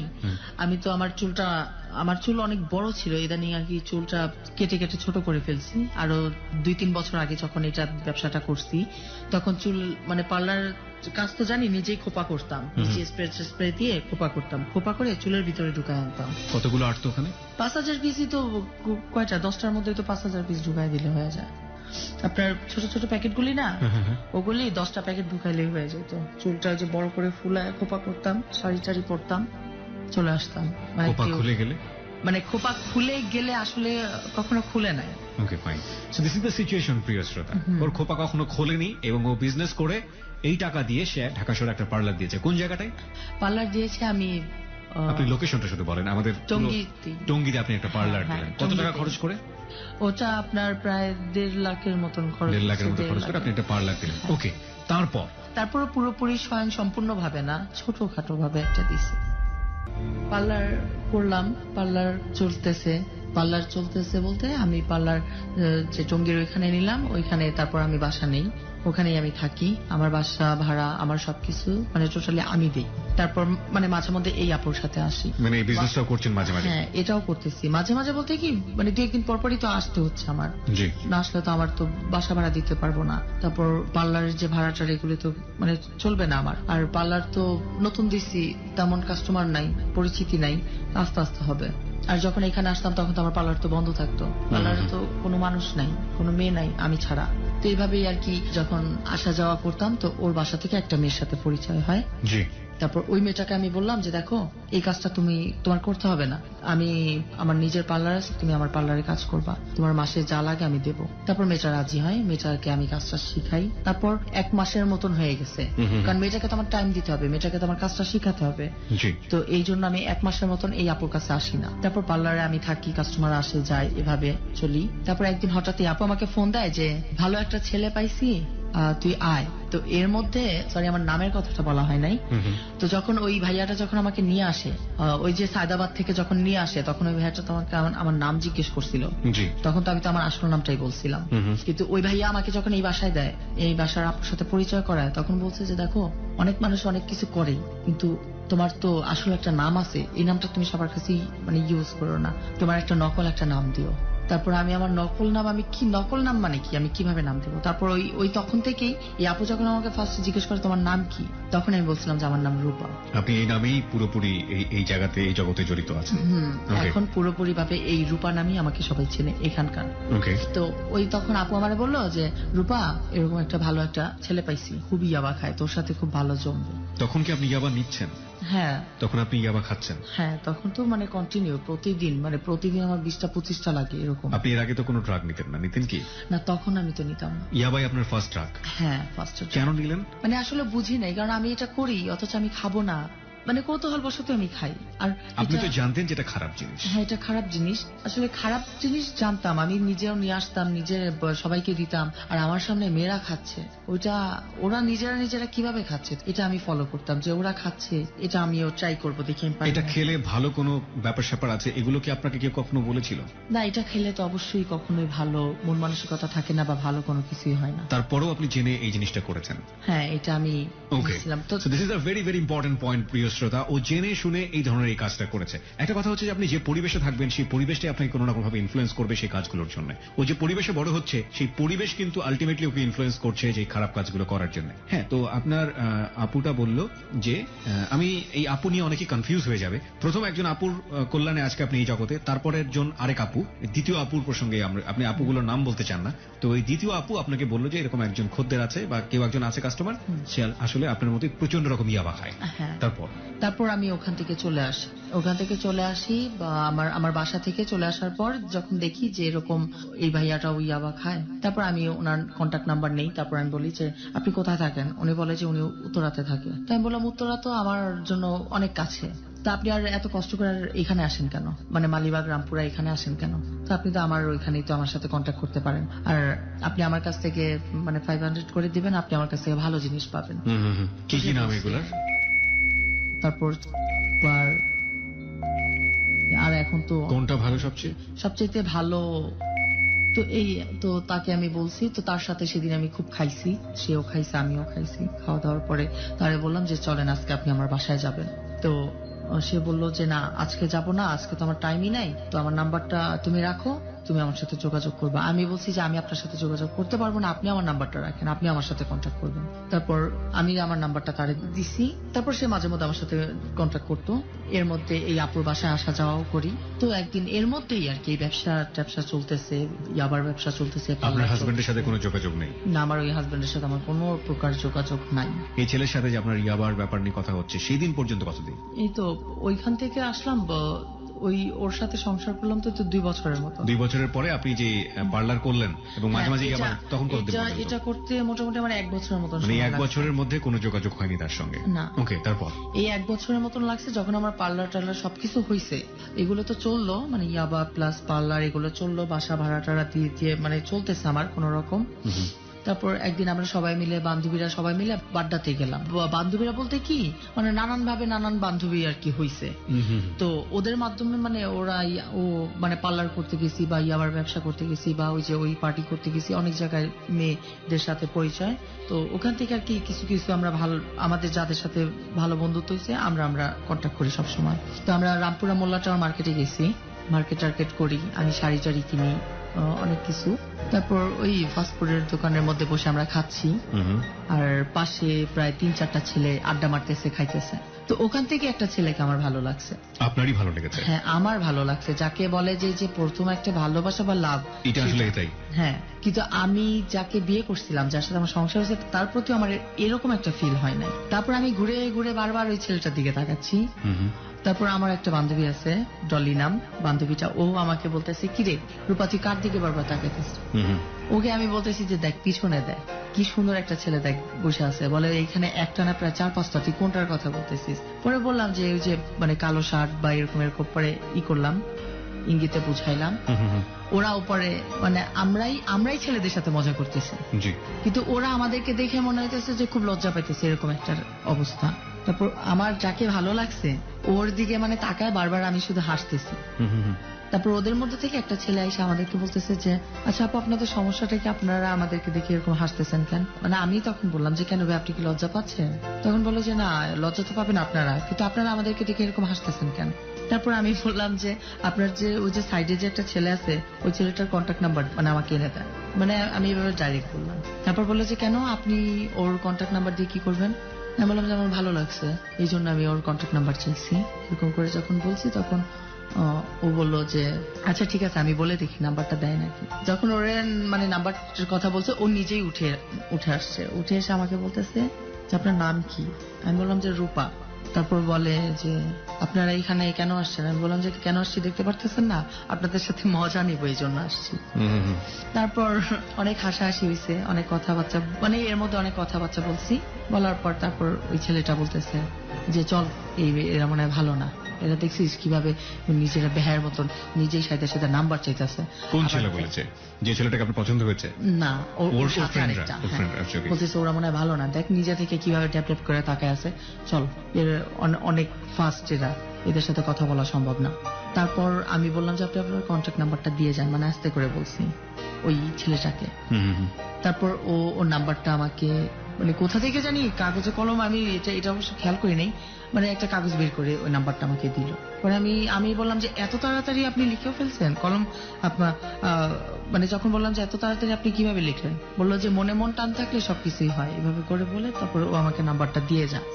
আমি তারপর ওই যাওয়ার পরই রিক্সা নেই, রিক্সা মোল্লা টাওয়ার থেকে বের হয়ে আমি যখন রিক্সা নেই, তখন আমি ওকে ফোন দিয়ে আমি সবকিছু বলি যে আচ্ছা আপনাকে না আমার সত্যি খুব ভালো লাগছে, আপনি কি আমার সাথে কি প্রেম করবেন? মানে সব আসলে কি এটা না বলা হইতো না, সব বান্ধবীরা একসাথে তুই আর কি জোকে বলে ফেলছি।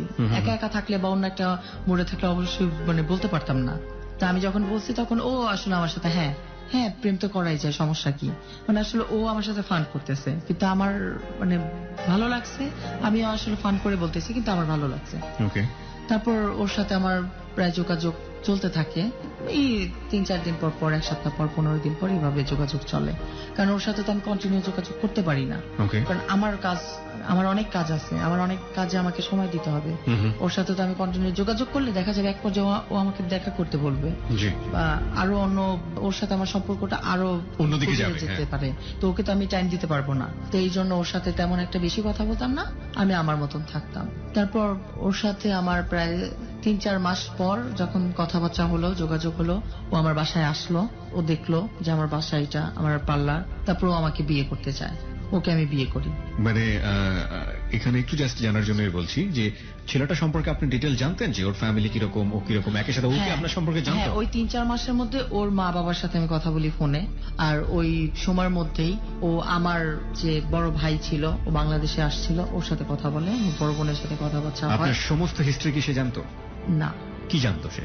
মানে শুধু জানতো যে আমি এখানে থাকি, টঙ্গীতে থাকি, আর আমার দাদার বাড়ি তো পাশেই, আব্দুল্লাহপুর। তার মানে আপনাকে যদি গোপন করতে হয়, আপনাকে তো অনেক বড়, অনেক অনেক বেশি কিছু গোপন করতে হয়েছে, এবং এটা আপনি জেনে শুনেই করেছেন। কেন করেছেন? কারণ আমি ওর কাছে জানাইতে চাইনি, কারণ আমার প্রথম হাজবেন্ড জেনে আমাকে বিয়ে করে মাত্র 4-5 মাস রাখলো, তারপর আমাকে এরকম অত্যাচার করলো।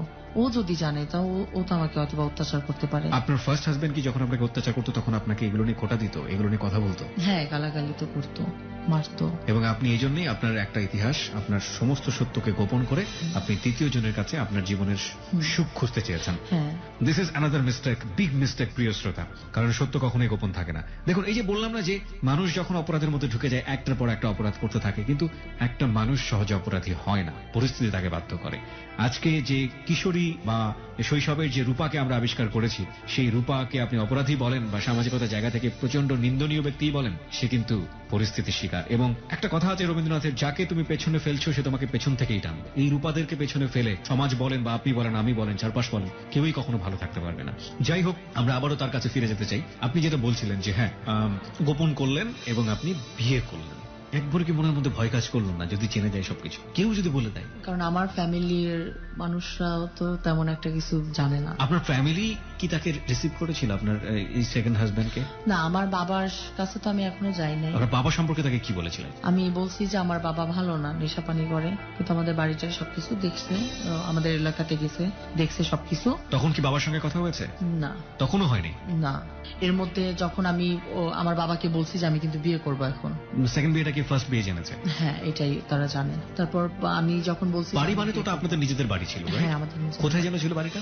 কোন জেলায় বলছিলেন? টঙ্গী আব্দুল্লাহপুরে। টঙ্গী আব্দুল্লাহপুরে। কয়তলা বাড়ি ছিল আপনাদের? আব্দুল্লাহপুর দাদার বাড়ি, আর হ্যাঁ। বাবা বাড়ি করছে আজিমপুর। আজিমপুরে। এটা ওটা তো এই বাড়িতে তো আপনারা বড় হয়েছেন, তাই না? হ্যাঁ, হ্যাঁ। কয়তলা বাড়ি ছিল? এটা 4 তলা। 4 তলা বাড়ি ছিল, এবং এই 4 তলা বাড়ির ভাড়া দিয়ে আপনাদের অটোমেটিক্যালি চলতে পারতো। হ্যাঁ, হ্যাঁ। What a story. ঢাকা শহরে 4 তলা বাড়ি, আজিমপুরে বাবার বিজনেস আছে, কোটি কোটি টাকার বিজনেস, এবং সেই পরিবারের মেয়ে রূপা, তার অতীত, বর্তমান এবং ভবিষ্যৎ আমরা আবিষ্কার করছি। অত্যন্ত হৃদয় বিদারক এবং কষ্টকর। ওকে, ঠিক আছে, আপনি যে কোনো ভাবে হোক ধামাচাপা দিয়ে আপনার সেকেন্ড হাজবেন্ড যে, তাকে আপনি বিয়ে করলেন। ফার্স্ট হাজবেন্ডের সাথে কি আপনার কোনো ডিভোর্স হয়েছিল? কোনো লিখিত কোনো ব্যাপার স্যাপার ছিল? রেজিস্ট্রি কোনো ব্যাপার স্যাপার ছিল?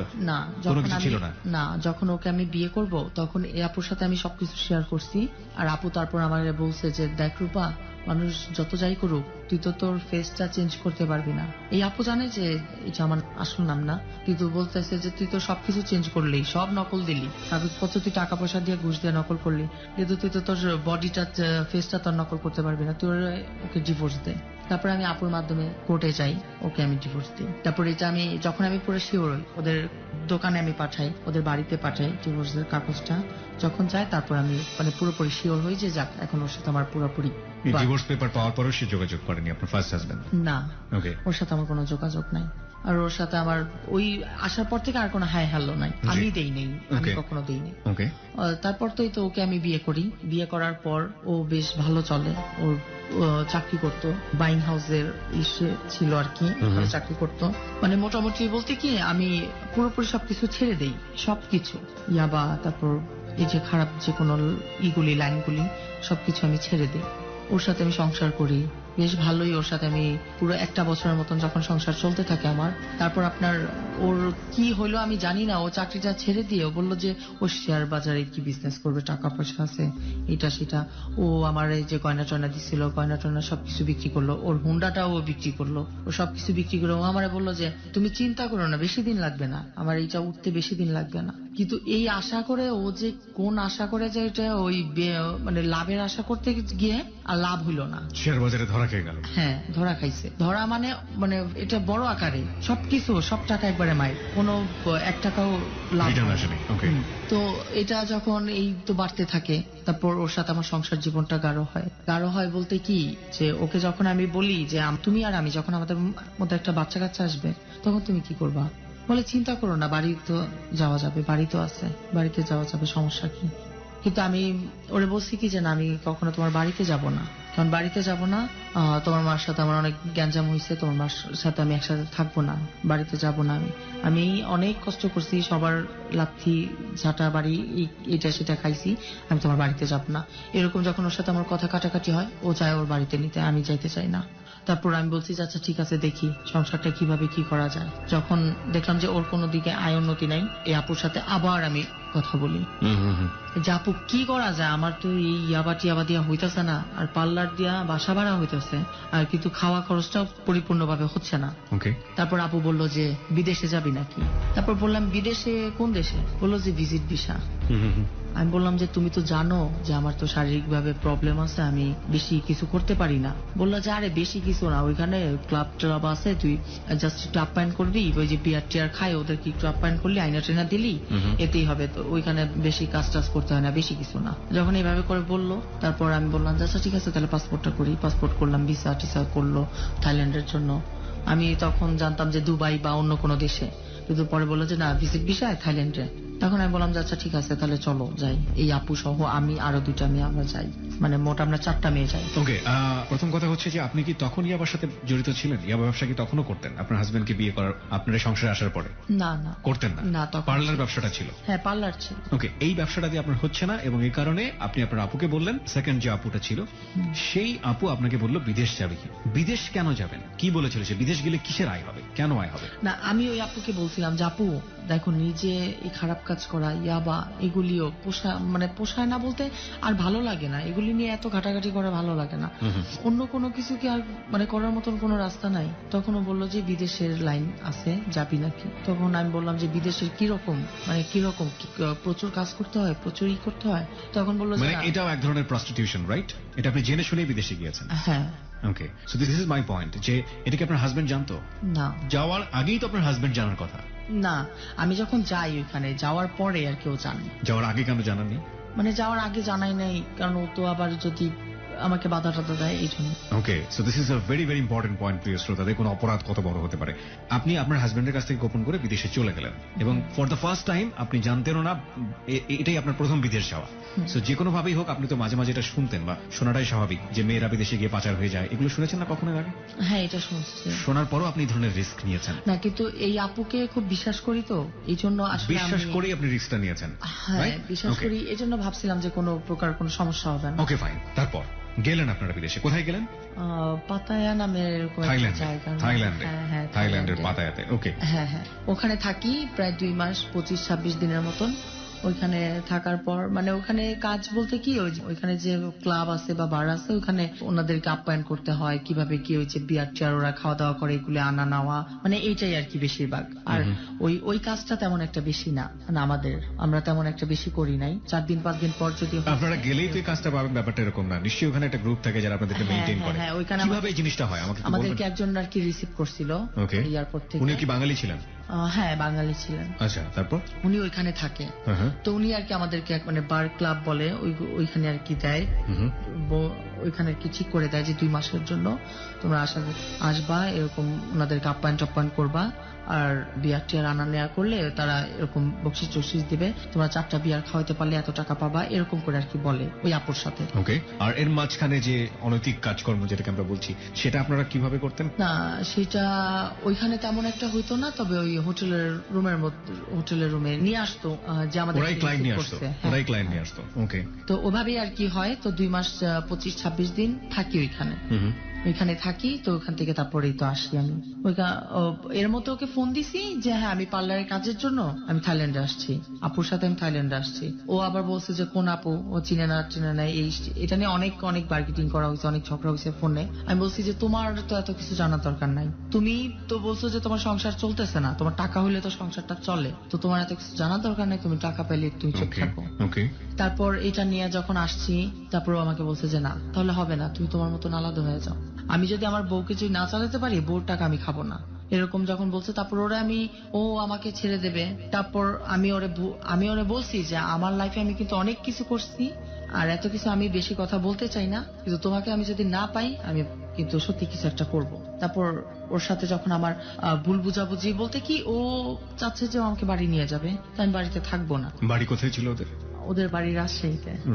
ওকে, রাজশাহী। তো ওর বাড়িতে যে নিতে চাইছে, কিন্তু আমি বাড়িতে যাই নাই, আর যাবো না বলছি। তারপর তো ও আমারে অনেক কিছু বলছে যে তুমি চলে যাও, তোমার ডিভোর্স দেই। যখন ও আমার এটা বলছে তখন আমি বিষ খাইছিলাম। বিষ খাওয়ার পর আমাকে ঢাকা মেডিকেলে নিয়ে যায়, এই আপুরা সহ আপুদেরকে ফোন দেয়, নাম্বার টাম্বার এর মধ্যে কোনোভাবে আর কি কথাবার্তার মাধ্যমে আর কি হয়েছে ওকে বিশ্বাস করানোর জন্য যে পার্লারের কাজে গেছি, তখন আর কি আপুর সাথে কথাবার্তা হয়েছিল। তো ওই তখন থেকে আর কি আপুর নাম্বার ছিল। যখন বিষ খাইছিলাম আমি, তখনও আমাকে ঢাকা মেডিকেলে নিয়ে যায়, ওয়াশ টশ করায়। তার দুই দিন পর আর কি আমার জ্ঞান ফেরে, তারপর আর কি বেঁচে আছি। তো ও আমাকে তারপর বলছে যে আচ্ছা যাক, তোমার আমি দরকার হলে ভিক্ষা করে খাওয়াবো, তুমি তোমার কোথাও যাওয়া লাগবে না। তারপরও বললো যে বাসার সব ফার্নিচার বিক্রি করে দেই, এত টাকা 20,000 টাকা বাসা ভাড়া দেওয়ার দরকার নাই। তারপর আমি বললাম যে আমি ওইভাবে থাকতে পারবো না। ও আমাকে তখন বুঝাইলো যে দেখো আমরা একটা রুমে থাকি, খারাপ কিছু কইরা আমাদের 20,000 টাকা দিয়ে দরকার নাই, আমরা কম খাই কম পড়ি, তাও এটা ভালো। এরকম করে যখন বুঝাইলো তখন আমি বললাম যে আমি ছোটবেলা থেকে আমি বড় হয়েছি, যেভাবে আমি সেভাবে থাকবো, আমি এভাবে থাকতে পারবো না। তারপরেও বলে যে তুমি এরকম কেন, তুমি কোনো কিছু মানতে চাও না কেন? যখন এরকম করে বলছে তখন আমি বলছি যে আমি মানতে চাই না, এটার অনেক কারণ আছে, আর কষ্ট করছি তো এই জন্য এখন আর কোনো কিছু মানতে চাই না, নিজের কথাটাই সবার আগে মনে করি। তারপরে এরকম করে বলার পরেও বললো যে আচ্ছা ঠিক আছে, তাহলে কিছু কিছু বিক্রি করি, 2টা রুম নিয়ে থাকি। তারপরে আমি বললাম আচ্ছা ঠিক আছে। তারপর বেশিরভাগ ফার্নিচার বিক্রি করে দেই, 2টা রুমের বাসা নেই, 2টা রুমের বাসা নিয়ে চলতে থাকি। এই টুকটাক করে বলতে কি বাসা ভাড়া 10 তারিখের জায়গায় 15 তারিখ হয়, দিতে পারি না, বাসায় কোনো কিছু থাকে না। তো এইরকম করতে করতে ওর সাথে ঝগড়া বিবাদ হয়, বাসা ভাড়া দিতে পারে না। তো আমি যদি বাইরে না বের হই তাহলে তো আমার বাসা সংসারটা চলতেছে না। ও বলতেছে তাহলে তুমি বাইরে গিয়ে কোথায় থাকো, তুমি তো পার্লারেও থাকো না। আমি বলছি পার্লারে না থাকলে টাকা আসে কোথা থেকে, পার্লারেই থাকে। মানে আপনি যে এই যে কাজগুলো করেন সে কাজগুলো সম্পর্কে সে কিছু জানতো না, কিন্তু এক ধরনের সন্দেহ তার মনের মধ্যে ছিল। ওকে।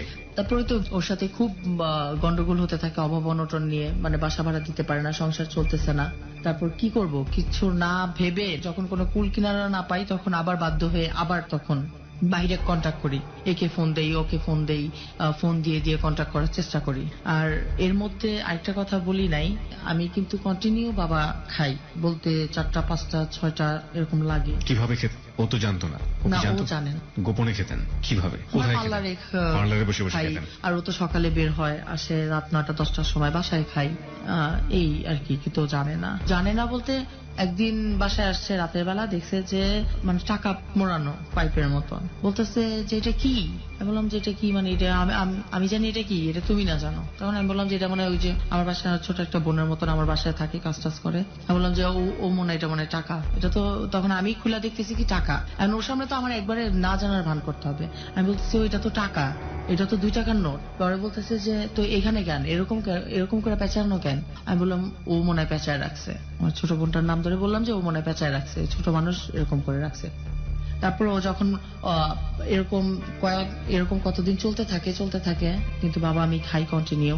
বাবা না খাইলে দেখা যায় কি যে আমার মানে বমি বমি বা মাথা টাথা ঝিমঝিম করে, মানে অন্যরকম একটা ফিল হয়, মানে আমি হাঁটতেছি কিন্তু আমি মানে উপর নিচ করে হাঁটতেছি, এরকম একটা মনে হয়। তারপর এরকম করেই মানে আমার ফ্যামিলি, মানে আমার মানে সাংসারিক ভাবে চলতে থাকি। এই যখন আটকায় যাই তখন কাউকে ফোন দেই, কারোর সাথে গিয়ে 2-1 ঘন্টা টাইম পাস করে আসি, বা তার বিনিময়ে সে কিছু দেয়। তো এভাবেই আর কি বাসা ভাড়া বা সংসার বা পার্লারে কিছু টুকটাক করে। মানে তখন আপনি প্রস্টিটিউশন পেশায় জড়িয়ে গেছেন, এবং এটা আপনার হাজবেন্ড জানে না? বিকজ অফ ফ্যামিলি তো চালাইতে হবে যে কোনো ভাবেই হোক। হ্যাঁ, যেভাবেই হোক। ওকে। আর ও যতটুকু পারে ও চালাচ্ছে, আমিও চালাচ্ছি। আর বাসা ভাড়া তো শুধু না, মানে যাবতীয় অনেক খরচ দিয়ে তো চলে না, 20,000 টাকাতেও চলে না, প্রায় না হলো 50-60 হাজার টাকার মতন লাগে মাস শেষে। তো এত টাকা কোথায় পাবো? 50 থেকে 60,000 এত টাকা কেন লাগতো? এত টাকা বাসা ভাড়া, দোকান বাসা ভাড়া কত ছিল? বাসা ভাড়াই তো 16-17 হাজার টাকা। আমি আপনাদের অপরাধের যে জায়গাগুলো পাচ্ছি, মানে ক্লিয়ারলি সেগুলো অপরাধ। সেগুলো হচ্ছে যে জিনিসগুলো কাট ডাউন করেও কোন রকম পার্লার দিয়ে নিদারুণ সৎ থেকে জীবনযাপন করা যেতে পারতো, সেই জিনিসটা আপনারা করেননি। 1 2 নাম্বার যেটা, সেটা হচ্ছে যে হ্যাঁ হতে পারে যে আপনি একটা খুব ভালো লাক্সারিয়াস পরিবেশে বড় হয়েছেন, বা আপনার হাজবেন্ডেরও বোঝানোর যে জায়গাটা সেটা সে বুঝিয়েছে, তারপরেও আপনার জায়গা থেকে আপনি সেই জিনিসগুলো স্যাক্রিফাইস করেননি। সেটার পেছনে আপনার ব্যাকগ্রাউন্ড অনেকখানি দায়ী, বিকজ আপনি শৈশব থেকে অনেক বেশি পরিমাণে কষ্টের মধ্যে মানুষ হয়েছেন। কিন্তু এই যে এই কাজটি করে, এই অনৈতিক কাজটি করে একটু ভালো থাকা, এই অনৈতিক কাজ করে একটু লাক্সারিয়াস ভাবে চলা, এটা আমার মনে হয় না কেউই এটা মেনে নিতে পারবে। এটা আপনার জন্য অবশ্যই অনেক বড় একটা অপরাধ। হ্যাঁ, তারপর কি হলো? তারপরেই তো এরকম ফোন দেই, চলে যাই, আসি, মানে এভাবেই থাকি। যখন আমার হাজবেন্ড জিজ্ঞেস করে যে তুমি ফোন দিছি ধরো নাই, কোথায় ছিলা, তখন বলি যে পার্লারে তো হয়তোবা মানে ফেসিয়াল করতেছি বা কারো নেল পরিষ্কার করতেছি বা কারো চুল করতেছি, মানে এরকম করে কাটায় দেই কথা, তারপর আর কিছু বলে না। তো এভাবে তো মানে বেশি দিন চলতে থাকে না, কারণ একদিন ও দেখা গেছে যে মানে বাসা ভাড়া 5,000 দিল, বাকি 10,000 দিতে পারলো না। আমি 10,000 দিছি, আরো 2,000 টাকা শর্ট। তো এভাবেই আর কি ওর সাথে আমার মানে দিনকে দিন শুধু গ্যাঞ্জাম হয়, দিনকে দিন শুধু গ্যাঞ্জাম, টাকা পয়সা নিয়ে। শুধু গ্যাঞ্জাম হয় বলতে কি অনেক গ্যাঞ্জাম বাড়ে। তো এরকম গ্যাঞ্জাম বাড়তে বাড়তে একদিন এরকম বাসায় চাল ছিল না, তারপর আমি আর আমার বোন আটা ছিল, ওইটা আমি রুটি বানাই কারণ আর রুটিটাও আমাকে বেশি একটা শুট করে না, কারণ রুটি খেলে আমার গ্যাসের সমস্যা হয়। তো এরকম 2-3 দিন করে খাইছি, তারপর দেখি ওর কোনো পাত্তা নাই। একদিন গেলে বাসায় 10 দিন আসে না, ফোন দিলে ফোন ধরে না। ওর কি হইলো, বাসা তো যাই হোক চলতেছে, তো এখন তো আমি বাইরে যাই না, আমি তো পার্লার আর বাসা, আমি তো এখন তো বাসায় পড়ে থাকি। তাহলে ও মানে আমার সাথে এরকম বিহেভ করতেছে কেন, ফোন ধরে না কেন? তখন আমার ইয়াবা খাওয়ার মাত্রা আরো বেশি বাড়ে, আর আমার মাথা তখন আরো বেশি নষ্ট হয়। ও যখন ফোন না ধরে তখন আমি মনে হয় যে বাসার মধ্যে পুরোপুরি একটা মানে মেন্টালি ভাবে আমার তখন অন্যরকম একটা সিচুয়েশন তৈরি হয়। তখন আমি হাত কাটি, পা কাটি, মাথা তো অনেকবার ফাটাইছি। মানে আমার পাগলামি বলতে কি, মানে খারাপ যত গুণ আছে মনে হয় যে তখন মনে হয় যে সবকিছু আমার উপর ভর করে, এরকম একটা অবস্থা হয়। এরকম যেদিনে একদিন এরকম প্রায় 16 থেকে 17টা ইয়াবা খাইছি, পরে ফোন দিতেছি, ফোন ধরে না। বাসার মধ্যে একটা টাকাও নাই, বাজার নাই, কিচ্ছু না। মানুষকে ফোন দিয়ে মানুষের সাথে কন্ট্যাক্ট হচ্ছে না, কি করব? ওকে ফোন দিয়ে ফোন ধরে না। তো আমি আমার জায়গা থেকে ভাবতেছি কি যে না, এই এতদিনে তো অনেক কিছু করার চেষ্টা করছি, কিন্তু কোনো দিকে কোনো লাভ হইল না। তাহলে আমি আবারও তখন ডিসিশন বলতে কি ফেলাই ওই দিনই আর কি। তারপর খাওয়ার পরে তো আমি মানে খালি পেট, একেবারে খালি পেট। খাওয়ার পর থেকে মানে শুধু তিতা তিতা পানি বের হইতেছে, বমি বমি আসতেছে। ছোট বোনটা আমাকে নিয়ে পাড়াপাড়ির মতন করতেছে, বারবার ফোন দিতেছে, লোকটাও ফোন ধরে না। মানে এরকম একটা অবস্থানে পরে বাড়িওয়ালা সবাই জানাজানি হয়েছে, আসছে, তারা আমাকে ধরে টরে হসপিটালে নিয়ে যাওয়া, ওয়াশ টোয়াশ করা। তারপর 2 দিনের মতন সুস্থ হলাম। তারপরেও ওর কোনো খবর নাই। তার প্রায় 1 সপ্তাহের মতন আসছে, 1 সপ্তাহ পর আসছে। তারপর বাড়িওয়ালা আন্টি বলতেছে যে তুমি এতদিন পর আসছো, তোমার বউ তো মারা যাইতো, তোমার বউ তো এই করছে, এরকম এরকম। পরে ওর কোনো সারা শব্দ নাই বলতে ও এখন বলতে চাই কি যে তুমি তোমার পথ বাছো, আমি আমার পথ বাছি, মানে দুজন ডিটেস্ট হয়ে যায়। যে আমি 10 দিন পর আসবো, তুমি চিল্লাচিল্লি করবা, কান্নাকাটি করবা, আবার আমি 20 দিন পর আসবো, তুমি এরকম করবা। তো তোমার লাইফ নিয়ে তুমি থাকো, আমার লাইফ নিয়ে আমি থাকি। মানে মূলত কি, আমি ওকে ছাড়তে চাই না। আমি ওকে বলছি যে দেখো, তোমাকে আজকে একটা সত্যি কথা বলি, তুমি যদি চাও তোমার জন্য আমি অনেক কিছু করতে পারি, তোমার জন্য যদি খারাপ কোনো কিছু করতে হয় আমি তাও করব, তারপর তুমি আমার সাথে থাকো। আমি কিন্তু তোমাকে ছাড়া থাকতে পারবো না, আর তোমাকে ছাড়া একটা রাত আমি যদি থাকি আমার কাছে অনেক অনেক কিছু মনে হয়। তারপর ওরা আমি নিজেই বলছিলাম যে দেখো, তুমি যদি আমার পাশে না থাকো, আমি কিন্তু সেদিন যে বলছিলাম যে টাকা পেঁচানো, আমি কিন্তু ইয়াবা নিজে খাইছি। তখন সবকিছু শুনলো। আপনি প্রস্টিটিউশনের কথাও বলেছেন? না, ওটাও বলেন। ওকে, ইয়াবা খাই এটা বলেছেন করছি, এটা জানি। হ্যাঁ, তারপর সে শুনলো শুধু আমার কথাগুলো। আমি বলছি যে তুমি যদি আমার লাইফে না থাকো, আর আমার যে লাইফটা যে একটা ছোটবেলা থেকে যে কাউকে ভালোবাসা ভালো লাগে, সেটা কিন্তু ফার্স্ট তুমি। তো আমি কিন্তু তোমাকে নিজে ডাইরেক্টলি বলছি, তো তুমি ছাড়া কিন্তু আমি অন্য কোনো কিছু ভাবতে পারি না। তো তুমি যেভাবে চাও আমি সেভাবে তোমাকে রাখবো। একটা স্বামী যেভাবে তার বউকে রাখে, আমি তোমাকে সেভাবে রাখবো। তুমি শুধু আমাকে ভালোবাসা দিবা। কিন্তু ওর প্রবলেমটা যে কোথায় আমি নিজেও জানি না। আমি বলছি যে আচ্ছা ঠিক আছে, বা আমি ওকে তখনই বলছি যে তাহলে আসো আমরা বাসা টাসা চেঞ্জ করে ফেলি, এক রুমের একটা বাসা নেব, 3,000-4,000 টাকার দামের রুমের বাসা নেব, পার্লারটা চলবে, তুমি আর আমি থাকবো। তারপর যদি কোনো কিছু হয়, ভাগ্য যদি কোনো দিকে মোড় দেয় তো দেবে, না দিলে নাই। ও তাতেও মানে না এরকম। আবার কিছুদিন যায়, আবার এই টাকা পয়সা নিয়ে আমি বলি যে তুমি কোন টাইপের, তুমি আমার সাথে কথা বলো। আরে স্বামী স্ত্রী তো ডিসকাস করে যে সংসার কি হবে না হবে, তুমি তো আমার সাথে আলাপ করতে পারো। আমার সাথে আলাপ করে না, আমার সাথে কোনো কিছু না। একদিন এরকম যখন ওরে আমি উল্টাপাল্টা বলা শুরু করলাম, ও আমাকে খুব মারলো, আর প্রচুর গালি দিচ্ছে। সেদিন প্রচুর গালি দিয়া বলছে যে তোর মতন মানে মেয়ে মানুষ আমার কোনো প্রয়োজন নাই, তুই আমার কাছ থেকে দূরে সরে চলে যা। তো ওই বছরটা মানে শীত ছিল, তো শীতের দিন রাত ওর সাথে খুব ঝগড়া, খুব গালাগালি করছে আমাকে। আমাকে অনেক মারছে সেই দিন। তারপর আমি মেক্সি পরা ছিলাম, মানে এমন ভাবে মারতেছিল, মেক্সিটা আমার পুরোপুরি ছিঁড়ে ফেলছে, আমার গায়ে আর কিছু ছিল না। অনেক মারছে, ওই সেই দিনই অনেক মারামারি হয়েছিল, আমাকে অনেক মারছিল। তারপর আমি ওর পা ধরে বলছিলাম যে দেখো তুমি আমার কিন্তু আর মাইরো না, তুমি আমার মাইরা টেরা তো তুমি তো একটা মিনিটের জন্য হলো তো তুমি তো কোথাও যাবা, আমি কিন্তু যে কোনো একটা কিছু করে ফেলবো। ও থামে নাই, ও আমাকে অনেক মারছে। যখন মারছে তারপর ওইভাবে রাখছে আমাকে বাইরে। আমার এতটা লজ্জা লাগছিল যখন আমাকে সবাই দূর থেকে দেখতেছে, মানে আমি একবারে উলঙ্গ অবস্থায় ছিলাম তখন।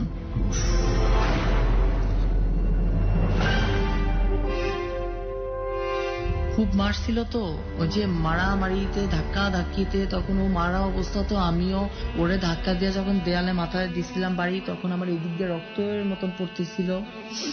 আবার মানে চেহারা টেহারা আমার পুরো ফুলে গেছিল, অনেক বিকট অবস্থা ছিল। তখন আমার অনেক মারছিল, মারার পর মানে মারতে মারতে আমার মেক্সি টেক্সি ছিঁড়া ফেলাইছে। পাশে ভাইরা আছে, রাজুরা আছে, সবাই আছে, সবাই দেখতেছে আমারে। কেউ কাছে আসে না, আর কেউ বলে নাই যে ওরে এরকম করে মাইরো না তুমি, ওরে এবার বাদ দাও, একটু চুপ থাকো, কেউ বলে নাই। এরকম করে মাই খাইছি। মায়ের খাওয়ার পরেও আমি ওর পা ধরে বলতেছি যে তুমি আমার একটু ঘরের ভিতরে নিয়ে যাও, তুমি আমার একটু ঘরের ভিতরে নিয়ে যাও, এরকম করতেছো, তুমি কি আমার সাথে আর কখনো কোনোদিন সংসার করবা না, তুমি কি এটাই কি শেষ?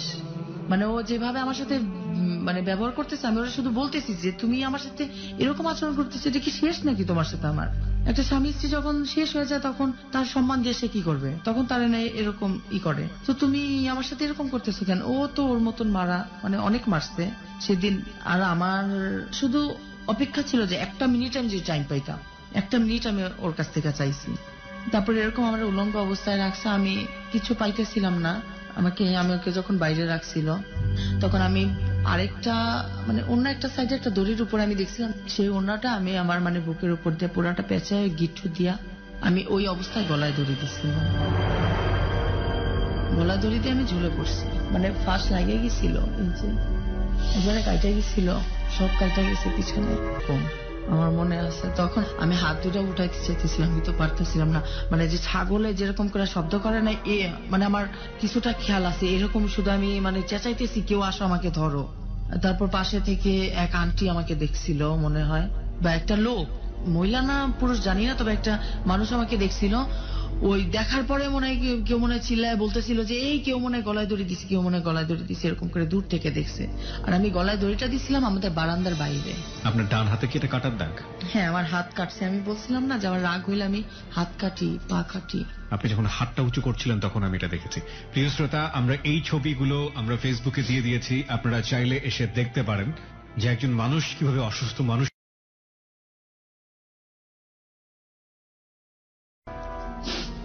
তারপর সবাই আসে, তারপরে ওই যে আমি মানে যখন ওরা মনে হয় চিল্লাইতেছিল বা কি করতেছিল, তারপরে আমি আর বলতে পারবো না। কিন্তু তারপরেও আমি এটাও আমি জানি না যে আল্লাহ তাআলা কেন আমাকে বারবার বাঁচাই দিতেছে। মানে আমি আমার নিজের জীবনটা দেওয়ার জন্য আমার যতটুকু কিছু করার দরকার আমি ততটুকু করছি, মানে করছি বলতে আরো যদি কিছু করতে হয় আমি আরো কিছু করব, কিন্তু আমার জীবনটা কেন যায় না, মানে এরকম একটা প্রশ্ন আমার নিজের কাছে। তারপর ওইখান থেকে মনে আমার কেউ নিচের টিচে নামায়, কাপড় চোপড় পরায় টরায় হসপিটালে নিছে, আয়েশা ক্লিনিকে নিছিল। ওইখানে নেওয়ার পরে একটা না 15-16 দিন থাকতে হয় ওইখানে আমার। ওরা মানে আমার যে কি অবস্থা ছিল আমি নিজেও জানি না। 15-16 দিন পর আমি সুস্থ হয়ে বাসায় ফিরি। তারপর ওরে আমি বলছি যে দেখো ঠিক আছে, ওকে তুমি আমার সাথে থাকতে চাও না, থাইকো না, তুমি চলে যাও। তখন আমি নিজে বলছি, ওরা আমি বলছি যে আল্লাহ যেহেতু এবারও আমাকে বাঁচায় নিয়ে আসছে, আমি তোমার সাথে থাকতে চাই না। তারপর ও বললো যে আচ্ছা ঠিক আছে, যত যাই হোক আমি তোমার নিয়ে, যেভাবে হোক যত কষ্ট হোক আমি তোমার নিয়ে থাকবো। কিন্তু ওর ইদানিং এখন মানে লাস্ট পর্যায়ে আমি আমার এই গলায় ফাঁসিটা দিছিলাম। আর এখন এই বর্তমানে আমার সিচুয়েশনটা এখন এমন অবস্থা, আমি টাকা না দিলে বাসা ভাড়া দেওয়া যাবে না, আমি কিছু না করলে আমার সংসার চলবে না। মানে মূলত আমি একটা টাকা যদি দিই তাহলে আমার পেটে ভাত যাবে, আর নয়তো না। এবং পুরোপুরি আপনার উপর ডিপেন্ডেন্ট। ও কি করে? ও এখন তো ওই যে ব্যবসা বাণিজ্য সবকিছু মাইট টাইট খায়া, ও এখন ম্যান পাওয়ার কোন লোক পাইছে এদের সাথে ঘুরে। আর ওরা আমি একটা কথা বলছি যে তুমি আমার একটা সময় বাড়িতে নিতে চাইছো, তুমি এখন আমার বাড়িতে নিয়ে চলো। কারণ আসলে কি ভাইয়া, এখন আর হচ্ছে না, মানে এটার তো একটা শেষ আছে। আর আমি এটা কখনো কারোর সাথে একটা মুহূর্তের জন্য আমি কারোর সাথে মানে মন থেকে যে হ্যাঁ এটা তো করতেছি, মন থেকে হচ্ছে, এরকমটা আমার কারোর সাথে হয় নাই। জাস্ট শুধু একটাই উৎস, টাকার জন্য। আধা ঘন্টা থাকি, 10 মিনিট থাকি, 20 মিনিট থাকি ভিতরে, যেখানেই থাকি। আর আমি কখনো রাত কারোর সাথে কখনো একটা রাত আমি পুরো থাকি নাই, কারণ ওটা আমার সহ্য হবে না। আর যে ক্ষণিকের সময়টা, ওইটা যা আমার ভিতরে ভিতরে অনেকটা কষ্ট লাগে। আর এজন্যই আমি যে কোনো কিছু পাইলে আমি খায় ফেলাইতে চাই, মরে যেতে চাই। যে আমি, এটা অসম্ভব। আত্মহত্যা করা নাকি মহাপাপ। আমার কাছে এখন মনে হয় যে নিজে বিক্রি করাটা এখন মহাপাপ। আর আমি যেই সিচুয়েশনে দাঁড়ায়, আমি মানে আমার মধ্যে দিয়ে যা যা হয়ে গেছে, কিছুটা আমি করতে চাই নাই, আবার কিছুটা টাকার জন্য করছি, করেও আমি শান্তি পাই নাই। আর এখন বর্তমানে আমার যে হাজবেন্ডের সাথে থাকা, সে পুরোপুরি এখন আমার মানে আমাকে বুঝতে চায় না। আমি তাকে অনেক বেশি ভালোবাসি। আর এখন আমি এই যে বাসা থেকে এখন এই 2 দিন ধরে যে আমি অন্য জায়গাতে আছি, এটাও আমার পেটের জন্য। আমি চারোপাশে আমি বাইরে যাওয়ার জন্য ভালো লাইনঘাটের জন্য আমি দিয়ে রাখছি, যে বিদেশে তো অনেক মেয়েরা অনেক ভালো ভালো কাজও করতেছে, ভালো কাজ করতেছে। আমি জানি যারা খারাপ ভাবে যায় তারা খারাপ, যারা ভালোভাবে যায় তারা ভালো। তো আমিও চাই যে ভালো কোনো একটা কাজে যদি যাইতে পারতাম, আমি আমার নিজের লাইফটাকে একটু হলেও চেঞ্জ করতে পারতাম। বাবার কাছে আমি এই যে যতটুকু বলছি, এর মধ্যেও আমি বাবার কাছে যাওয়া আসা করছি, ফোন দিছি। এটা আমি জানি না এটা আমার কেমন বাবা আর কেমন মেয়ে আমি তার। সে আমাকে, আমার মা মারা যাওয়ার পর থেকে আমাকে আর আমার ছোট ভাইকে রাস্তায় ফালায় দিছে। আপনার ছোট ভাইটাকে কি খুঁজে পাওয়া গেছে? হ্যাঁ, আমার ছোট ভাইটা তো এখন জেলে আছে বর্তমানে। আমার ছোট ভাইটা তো, ওর লাইফটা হচ্ছে আরেকটা করুণ অবস্থা। ও অপরাধের মধ্যে ধীরে ধীরে জড়িয়ে হ্যাঁ, ও তো পুরোপুরি। প্রিয় শ্রোতা, এই হচ্ছে আলটিমেট স্টোরি অফ রূপা এবং তার জীবনের অপ্রিয় সত্য আমরা এতক্ষণ ধরে শুনলাম। প্রায়শ্চিত্তের প্রশ্নে যদি বলি, সেটা হচ্ছে যে পুরো জীবনটাই তো আগুনে জ্বলছে, ও আর কি প্রায়শ্চিত্ত করবে? ও তো চায় না এমন জীবনে থাকতে, এবং সেই জীবনেই ও চলে গেছে টাকার জন্য, অর্থের জন্য। সেই অর্থ কি মানে ওর জীবনটা ওকে দিতে পেরেছে? ও যে জীবনে আছে পারেনি, 1। আর 2 নম্বর হচ্ছে এই জীবন তো কেউই চায় না, তাহলে এই জীবনটাই তো এক ধরনের বড় ধরনের প্রায়শ্চিত্ত। অপরাধ কি ওর ছিল? অপরাধ ছিল ওর পরিবারের, এবং ওর পরিবার, ওর বাবা কি গর্ব করে বলতে পারবে যে সে তার ওরসে যে সব সন্তান হয়েছে তাদেরকে সে সঠিকভাবে মানুষ করেছে? এটা তো তার প্রায়শ্চিত্ত। সুতরাং ভুল বা অপরাধ আপনি যাই করুন না কেন, সেই ভুল এবং অপরাধ কোনোভাবেই আপনাকে সুস্থ থাকতে দেবে না। আজকের এই রূপাকে এখানে তুলে ধরে আমাদের মূল যে নকের জায়গাটা ছিল, সেই নকিং এর জায়গাটা হচ্ছে এটাই, যে আপনার পরিবারের সন্তান কিভাবে মানুষ করলে এইরকম রূপা হতে পারে, তার একটা জ্বলন্ত উদাহরণ আজকে আমরা এখানে দেখেছি। এবং এদেরকে সুন্দরভাবে বড় করার দায়িত্ব আপনার। যদি আপনি সেই পরিবেশ দিয়ে বড় করতে না পারেন, তাহলে সন্তানকে পৃথিবীতে না আনাটাই ভালো। আজকের এই রূপার জীবনের যে অপ্রিয় সত্য বা অপরাধ বোধ, সেটা শোনার পরে আমাদের কাছে এটাই মনে হয়েছে। কিশোরী রূপার জীবনটা এখন কোথায় দাঁড়িয়ে আছে আপনারা জানেন, এবং সামনের দিনগুলো আসলেই কি সেটা আমরা জানি না। এর চাইতে বড় ট্র্যাজেডি আর কি। আপনাদেরকে একটি কথা বারবারই স্মরণ করিয়ে দেই, যারা এখানে আসেন তাদেরকে সংশোধন করা মূল উদ্দেশ্য নয়। তারা তাদের বিবেক বোধের ধারণাবোধ থেকে এখানে আসেন, কিন্তু তারা চান মনে প্রাণে তাদের মতো জীবন যেন আর কখনো না হয়। এবং এই সব মানুষদের কেউই কিন্তু নিজে স্বেচ্ছায় সজ্ঞানে অপরাধী হন না সমাজে। পরিস্থিতি তাদেরকে বাধ্য করে, পরিবেশ তাদেরকে বাধ্য করে, পরিবার তাদেরকে বাধ্য করে, সমাজ তাদেরকে বাধ্য করে। সুতরাং এই মানুষদেরকে ভৎসনা করলে কোনো না কোনো ভাবে সেই ভৎসনার আঙুলটি কিন্তু নিজের দিকেও আসে, কারণ সেই পরিবার কিংবা সমাজ কিংবা রাষ্ট্রের অংশও কিন্তু আপনি। যাই হোক, এই যে এত কমেন্টস রূপা আপনার এগেইনস্টে, কি বলার আছে আপনার? আমার নিজের অভিজ্ঞতা থেকে শুধু একটা কথাই আছে, যে যদি গার্জিয়ান, যদি বাবা মা এমন হতে হবে যেন সন্তানদেরকে যাতে অবহেলা না করে আর এরকম টর্চার না করে, নয়তো সন্তানরা মানে অটোমেটিকই নষ্ট পথে চলে যাবে। এটা তো বাবা মার ভুলের জায়গা। আর আপনার ভুলের জায়গাটা কোনটা? আর আমার ভুলের জায়গাটা থেকে আমি মনে করি যেটা, যে আমি সবসময় খুব কালারফুল ভাবে থাকতে চাইছি, খুব মানে ভালোভাবে থাকতে চাইছি। তো সেভাবে থাকার জন্য আমি যা পাইছি, যা ইনকাম করছি, আরো দ্বিগুণ করতে চাইছি। কিন্তু এখন বর্তমানে তার দ্বিগুণ তো না, তার চাইতে আরো নিচু অবস্থা চলে আসছে। তো যে যতটুকুই করতে পারবে, সে ততটুকুর মধ্যেই থাকার চেষ্টা করলে মনে হয় যে সে পরিপূর্ণভাবে ভালো থাকতে পারবে। অ্যাটলিস্ট অসৎ উপায় না, অন্যায় ভাবে না, অপরাধ করে ভালোভাবে। প্রিয় শ্রোতা, এই হচ্ছে আমাদের রূপার জীবনের অপ্রিয় সত্য।